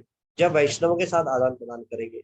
और जब वैष्णव के साथ आदान प्रदान करेंगे तो रूप गोस्वामी जी बोल रहे हैं सावधान, किस प्रकार से व्यवहार होना चाहिए? इस प्रकार से व्यवहार होना चाहिए। बहुत ही सावधानी पूर्वक व्यवहार होना चाहिए और निंदा की जो प्रवृत्ति है उससे दूर रहना चाहिए। कृष्ण सेंटर रहने चाहिए जब भक्तों के साथ आदान प्रदान करते। कोई बात अच्छी नहीं भी लग रही है तो उसको सहन कर लेना चाहिए। तो ये बताया 5वें श्लोक में। तो 6वां श्लोक पढ़ेंगे।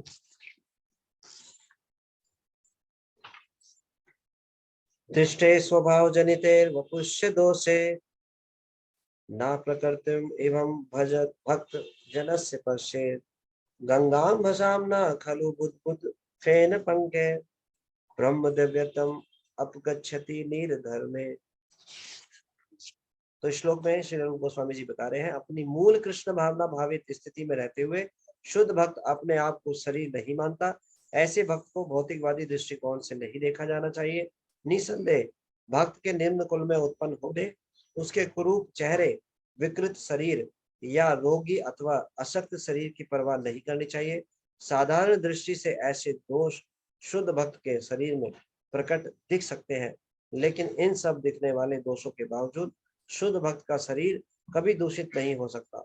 यह ठीक गंगा जल के समान है, जो कभी कभी वर्षा ऋतु में बुदबुदे, फेन तथा कीचड़ से पूरित हो जाता है, किंतु कभी दूषित नहीं होता।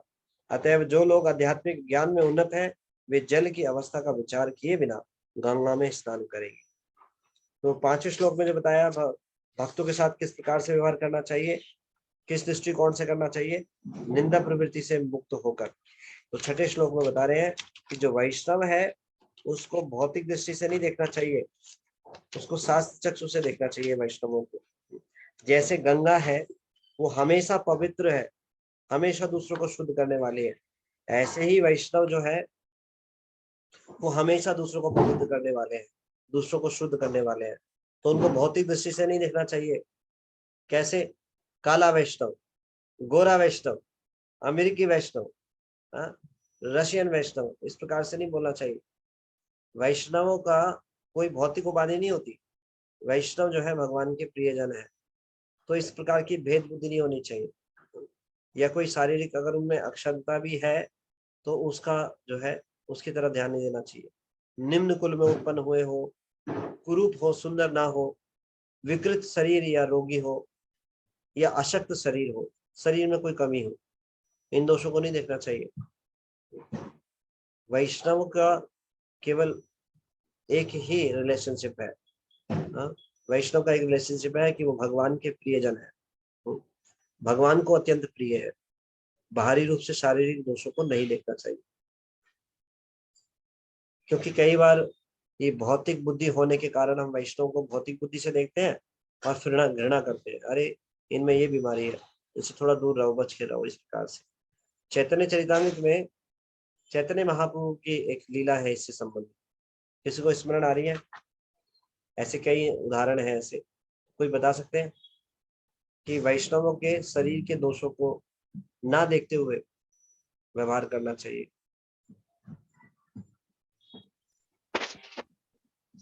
Please raise your hands. किन्हीं को याद आ रहा है?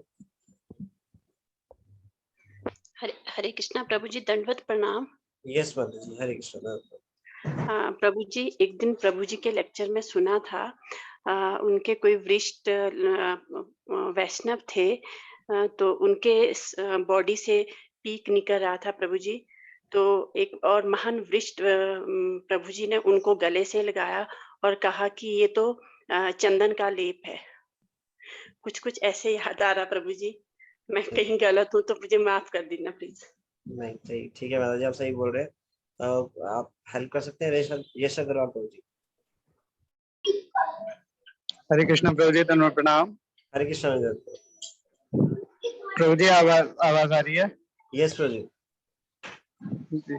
प्रभु जी, सनातन गोस्वामी जी थे, उनके शरीर में फोड़े हो गए थे जिनसे पस निकलता था, लेकिन और वे मतलब महाप्रभु जी को मना भी करते थे कि वे उनके पास ना आए, लेकिन फिर भी महाप्रभु उन्हें गले से लगा लिया करते थे प्रभु जी। और वो यही कहते थे कि ये जो तुम्हारे शरीर से निकलने वाला पस है, ये तो मेरे लिए चंदन के समान है, जैसा माता जी ने कहा प्रभु जी। हरे कृष्णा, धन्यवाद प्रणाम Prabhu ji. Thank you so much Prabhu ji. Yes, बिल्कुल सही है ये। और कोई उदाहरण याद आ रहा हो चैतन्य चरितामृत से? एक अन्य उदाहरण, चलो मैं क्लू देता हूँ। हाँ, कुलदीप प्राशर। यस प्रभु।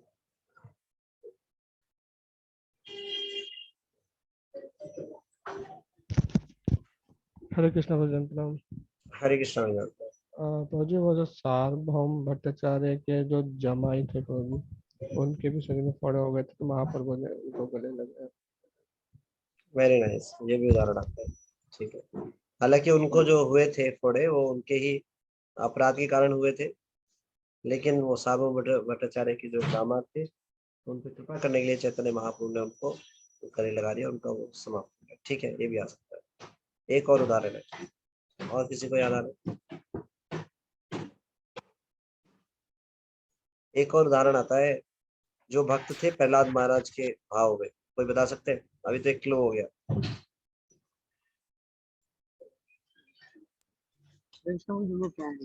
हरे कृष्णा में जानता हूँ, यस तो मेरे को कोई जो प्रॉपर नाम नहीं पता, बट मेरे को ऐसा घटना है शायद इनको फोड़ हुआ था लैपटॉप में उसकी थी, तो महाप्रभु को वो बोलते थे कि आप मेरे को छूना मत क्योंकि ये आपको भी इन्फेक्टेड कर जाएगी, बट महाप्रभु ने उनको शायद गले लगाया था, गले लगा के उनकी उस बीमारी का जो है निदान कर दिया।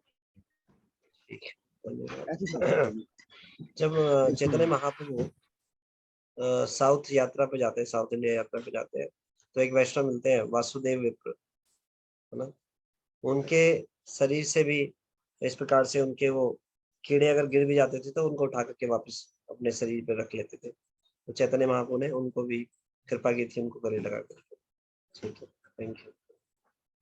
तो भक्तों को बाहरी दृष्टि से नहीं देखना चाहिए।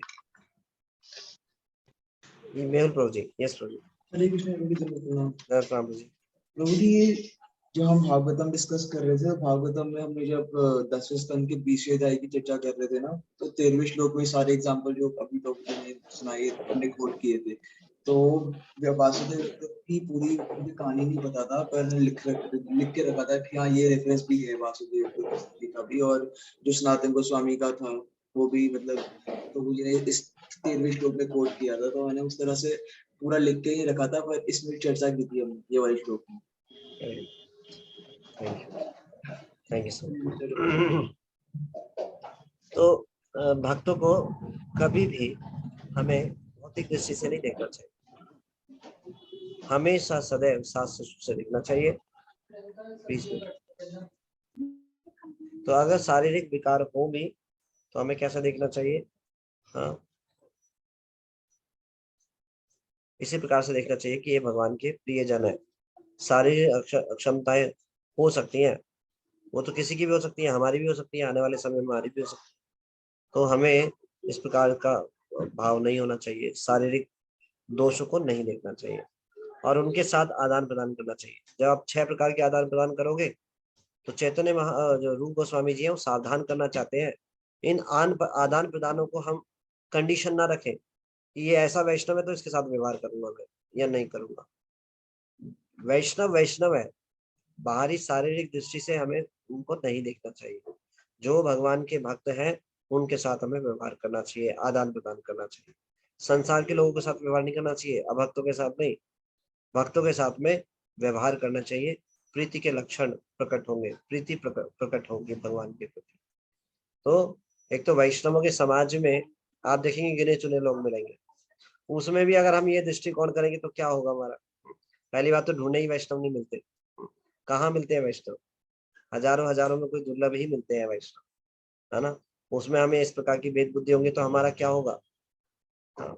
जब आग लगती है तो किसी न किसी प्रकार से बस निकलने का प्रयास होता है। तो इस संसार में आग लगी हुई है, भगवान के जो वैष्णव जन है, प्रिय जन है, वो ही हमें बचा सकते हैं।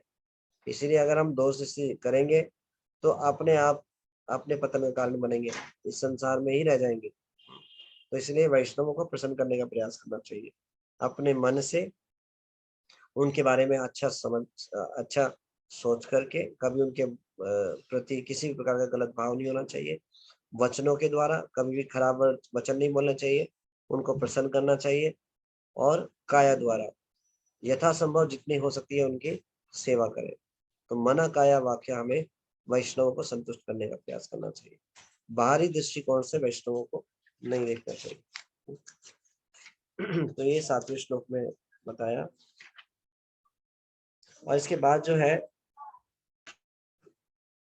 भगवान के नाम रूप गुण लीला जो है कितने सबको पवित्र करने वाले हैं, ये 7वें श्लोक में बताया।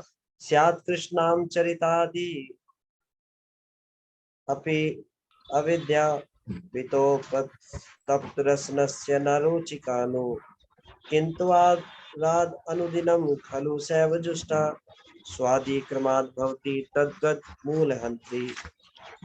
कृष्ण का पवित्र नाम, चरित्र,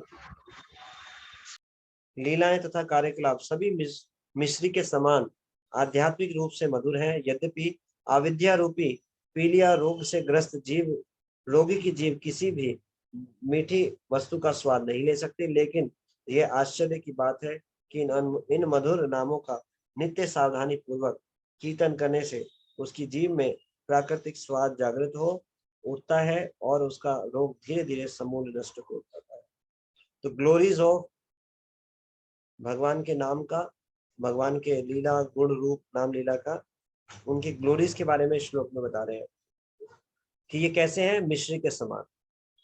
तो जिस प्रकार से मीठे से पीलिए का रोग चला जाता है, पीलिए की अवस्था में मीठा कड़वा लगता है, लेकिन मीठे का पान करते करते ही, शुगर का, मिश्री का मीठा पान करते करते ही वो पीलिए का रोग चला जाता है। इसी प्रकार से वो शुरुआत में हो सकता है कड़वा लगे भगवान के नाम गुण रूप नाम लीला, लेकिन इसका पान करते करते करते जो है सारी अविद्या नष्ट हो जाती है और भगवान के नाम के प्रति जो टेस्ट है वो जागृत हो जाता है और जो हमारा भाव रोग है समाप्त हो जाता है। तो इसमें पूरी निष्ठा के साथ हमें भक्तों के संग में ही करना चाहिए। भक्तों के संग में आकर क्या करते हैं, यही तो करते हैं, श्रवण कीर्तन स्मरणम, श्रवणम कीर्तनम विष्णु स्मरणम पाद सेवनम अर्चनम वंदनम दास्यम साख्यम आत्मनिवेदनम। तो भक्तों के संग में आकर हमें ये करना चाहिए और पूरी निष्ठा के साथ। इस श्लोक में ये बताया है।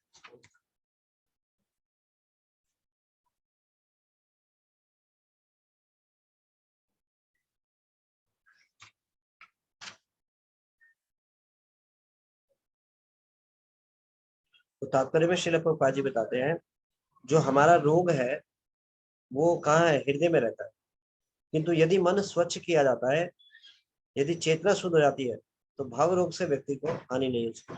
तो इस भाव रोग से तभी हम छूट सकते हैं जब हम अपने आप को पूर्ण निष्ठा के साथ भगवान के नाम रूप गुण लीला के कीर्तन में निरंतर लगाए। तो क्या होगा, ये हमारा जो रोग जो हृदय में विराजमान है ये नष्ट हो जाएगा। भगवान इतने दयालु है, हृदय में विराजमान होकर खुद इन अनर्थ को साफ कर देते हैं। प्रविष्ट कर्ण रंधेण, जब भगवान कानों के द्वारा हम श्रवण करते हैं तो भगवान हृदय में विराजमान हो जाते हैं। और धुनोति समलम कृष्णा, और सारे जो मल है, जो सारे अनर्थ है, जो अविद्या है, उसको भगवान धो देते हैं। कैसे उदाहरण देते हैं, सलिलस्य यथा सरल, जैसे जलाशय का पानी स्वच्छ हो जाता है बारिश के समय। एक गिलास को आप चलते पानी में लगा दीजिए, सारे जो गंदगी निकल जाती है, स्वच्छ पानी भर जाता है। ऐसी ये कृष्ण कथाएं हैं जिनको बार बार श्रवण करने से भक्तों के संग में जब हम ऐसा करते हैं तो ये बिल्कुल हमें पवित्र कर देते हैं, शुद्ध कर देते हैं। और सार रूप में श्रील प्रभुपाद जी बता रहे हैं तात्पर्य में कि सारांश यह है कि भव रोग से मुक्त होने के लिए मनुष्य को हरे कृष्ण का कीर्तन अपनाना चाहिए। Hare Krishna Krishna Krishna Hare Hare, Hare Ram Ram Ram. This is the most easiest process for Kaliyuga. कलयुग के लोगों के लिए सबसे आसान और सरल उपाय है।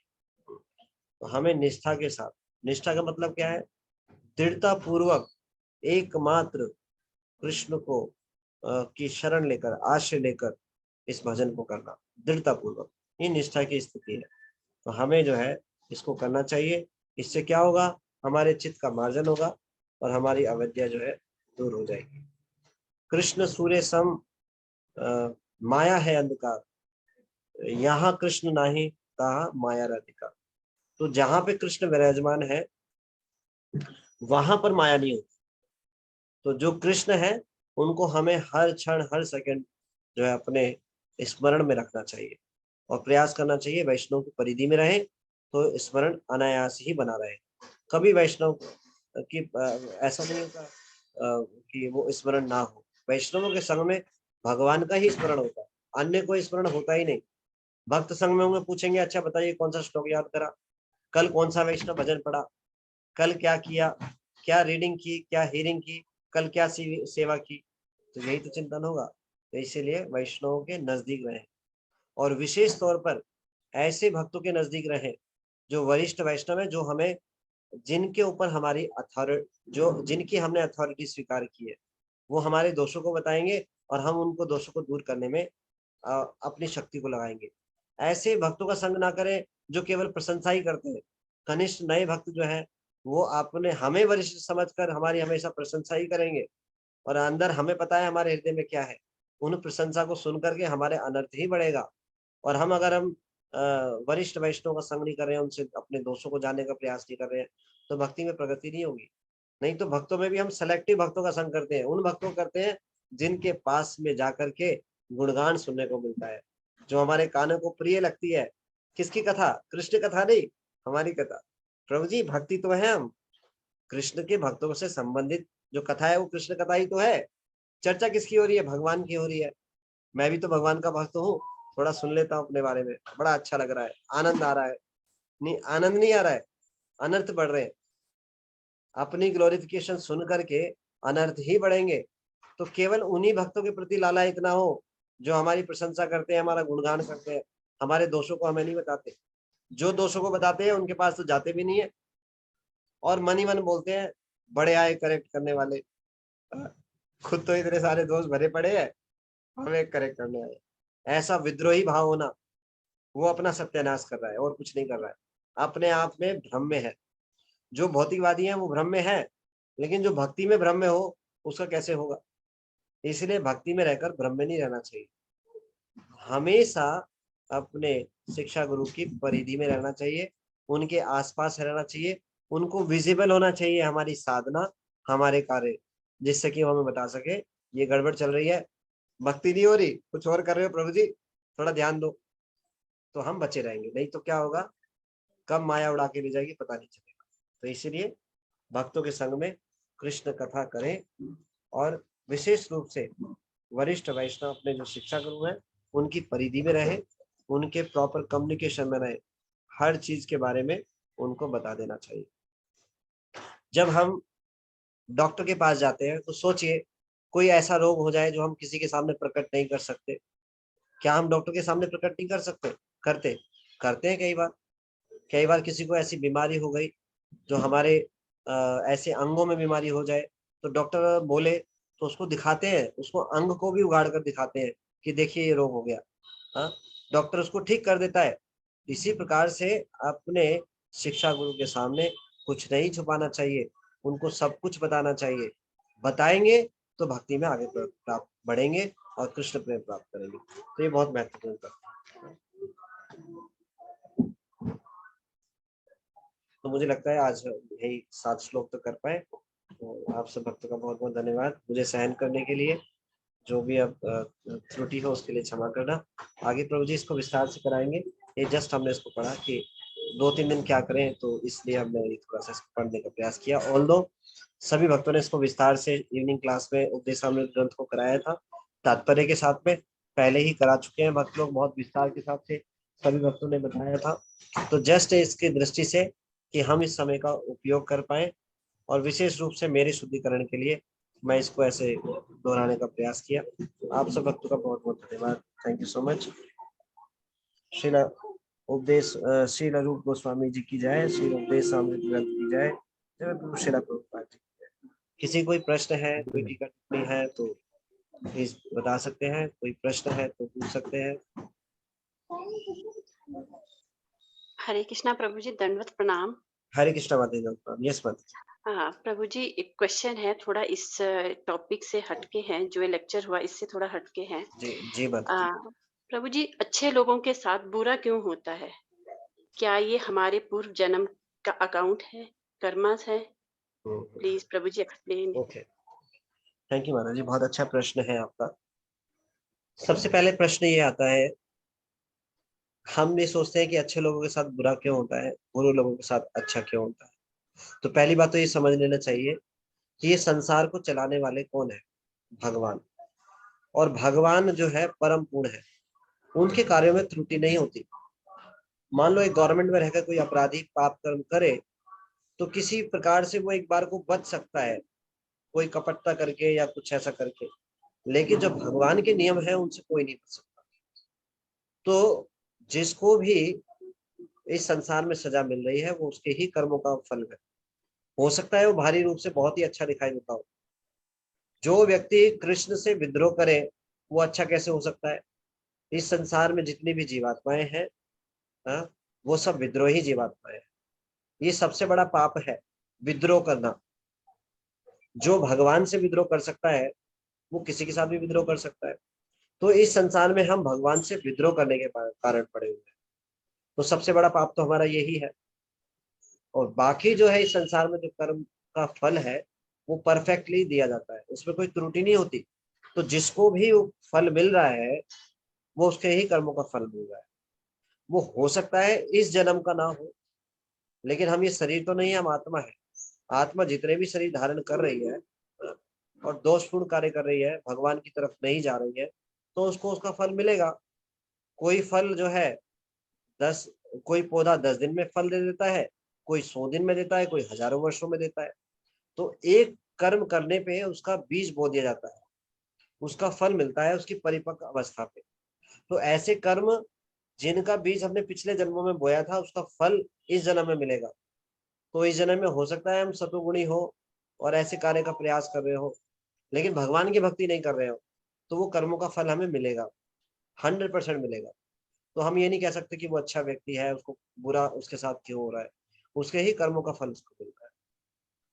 और बुरे लोगों के साथ अच्छा क्यों होता है? तो बुरे लोग जो है इस संसार में, जो इस शरीर को प्राप्त करके निषेध कार्य कर रहे हैं, शास्त्रों के अनुसार नहीं चल कार्य कर रहे हैं, घृत कार्य कर रहे हैं, पाप कार्य कर रहे हैं, तो भगवान से तो दूर है ही है, प्लस और ज्यादा गहनतम उसमें चले जाएंगे संसार में। कैसे? उनकी अविद्या और बढ़ती जा रही है, बढ़ती जा रही है, बढ़ती जा रही है, भगवान से और दूर होते जा रहे हैं, होते जा रहे हैं, जो पाप कर्म कर रहे हैं। तो जितने ऐश्वर्य ऑपुलेंस मिल रहे हैं, इसका मतलब क्या है? भगवान से और दूर जाते जा रहे हैं। पहले ही अविद्या में है। मान लो कोई नशा करे, तो नशा करके वो बिल्कुल मूर्छित होकर गिर जाता है। तो हम लोग पहले ही नशे में है।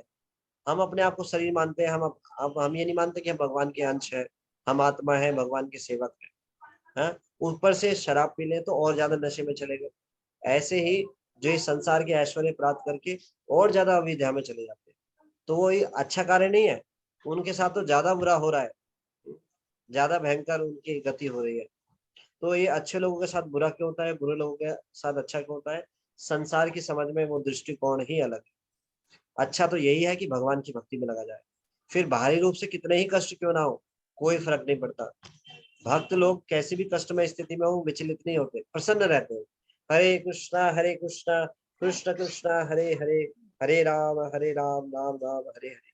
परिवार का कोई सदस्य चले जाए तो भी भगवान का नाम लेते हैं, हरे कृष्णा कृष्ण कृष्ण हरे हरे, हरे राम राम राम हरे हरे। परिवार में कोई नया सदस्य आ जाए तो भी हरि नाम लेते हैं, हरे कृष्णा कृष्ण कृष्ण हरे हरे, हरे राम राम राम हरे। तो उनके जीवन में कृष्ण के अलावा कुछ है ही नहीं।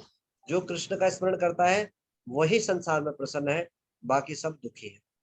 तो अच्छे लोगों के साथ बुरा होता है और बुरे लोगों के साथ अच्छा क्यों होता है, इस समझ को समझने का प्रयास समझना है, ये वास्तव। ठीक है माता जी? ठीक है, thank you Prabhu ji, thank you so much. Thank you. Hare Krishna. Parijat Sudevi Mata ji. Hare Krishna Prabhu ji, दंडवत प्रणाम। हरे कृष्णा माता जी। प्रभु जी, इस मतलब तन्मयता और इतनी अच्छी तरह से समझाने के लिए कोट कोट प्रणाम प्रभु जी, आपको भी प्रभु जी की तरह से बहुत अच्छी तरह समझाते हैं आप प्रभु जी। इसमें माता जी मेरी कोई योग्यता नहीं है।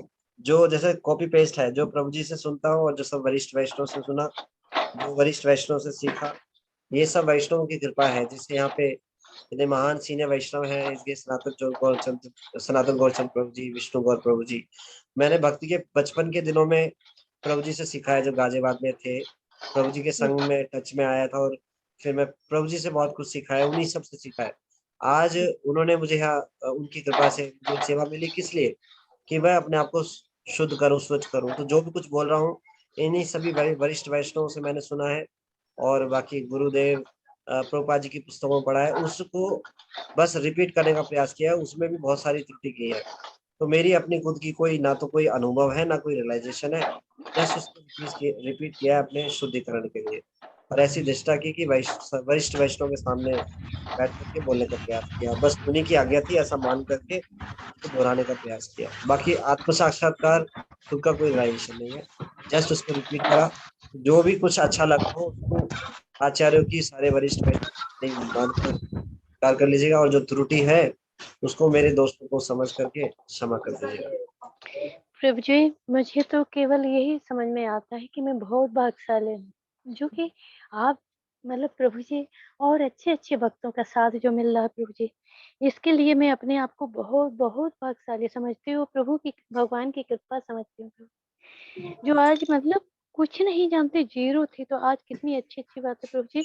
और बहुत काम की बात है जो अपने भगवान के संबंध में जुड़ने के लिए कितनी अच्छी बातें आपने बताई। एक तो वैष्णव के लिए प्रभु जी, इसके लिए कोट कोट प्रणाम प्रभु जी। उनका आदर, उनका सम्मान किस तरह करना चाहिए बोल, मैंने तो बिल्कुल अनभिज्ञ थी प्रभु जी। जो आपने आज बताया इसके लिए कोट कोट प्रणाम प्रभु जी आपके लिए। All glories to Srila Prabhupada and all the senior Vaishnavas. Hare Krishna Prabhu Thank you ji, so much. दंडवत प्रणाम प्रभु जी। मेहुल प्रभु जी। हरे कृष्णा प्रभु जी, धन्यवाद प्रणाम। हरे कृष्णा। मुझे खाली रिलेशन शेयर करना था अपना, जो भी जिंगा में ट्रिक थी उसके बारे में।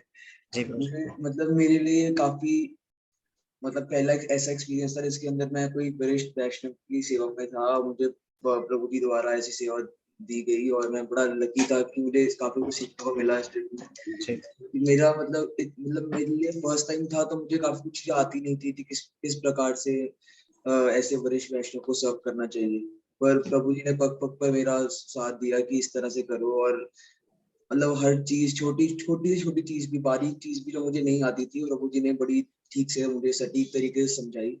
और अंत में फिर जो सताकी प्रभु जी हैं, उन्होंने इतना मतलब विनम्रता भाव रख के और मुझे की जानकर कि मैं अभी बिल्कुल नया हूँ भक्ति में, इस तरह से उन्होंने अंत में बड़ा आशीर्वाद दिया और कहा कि गले लगाकर कहा कि आप बड़ा अच्छा कर रहे हैं और ऐसे ही कभी मिलने आइएगा। मतलब उनकी कृपा थी कि उन्होंने सब कुछ मेरे दोष ना देखकर खाली ये देखा कि मैं अभी नया हूँ, और उन्होंने कृपावश मुझे बड़ा प्रेम पूर्वक ऐसे आदान प्रदान किया है मुझे। तो मैं बड़ा सौभाग्यशाली समझता हूँ अपने आप को कि मैं प्रभु जी ने इतनी ब्लेसिंग दी कि मुझे एक इनवाइट किया और उसके बाद फिर ऐसी वरिष्ठ वैष्णव की सेवा में लगाया। अरे वो अमेजिंग। त्रुटियां तो बहुत हुई थी, पर उनके आशीर्वाद से ठीक हो गया अंत में। Thank you. All glories to इसके सनातन गौरचंद प्रभु जी, आनंद प्रभु इसके आनंद प्रभु जी। हरि गो। Thank you Prabhu ji for sharing your realisation. ठीक, थैंक यू। आशीष जमाटा प्रभु जी, आपने भी हैंड रेज किया था, आप कुछ कहना चाहते हैं? आशीष प्रभु जी। प्रभु जी। यस प्रभु जी। अरे कुछ नहीं, प्रभु जी नहा रहा था। ओके ठीक है प्रभु जी, आपने हैंड रेज किया था, मैं ओके थैंक यू। ठीक है, और कोई प्रश्न किसी का? ठीक है, फिर यहीं पे विराम देते हैं। आप सब भक्तों को बहुत बहुत धन्यवाद। Thank you so much. Hare Krishna. Hare Krishna Prabhu ji, Prabhu ji धन्यवाद प्रणाम प्रभु जी। हरे कृष्णा प्रभु जी, धन्यवाद प्रणाम। धन्यवाद प्रभु जी, दंडवत प्रणाम। प्रणाम प्रभु जी, धन्यवाद प्रणाम। हरे कृष्णा प्रभु जी।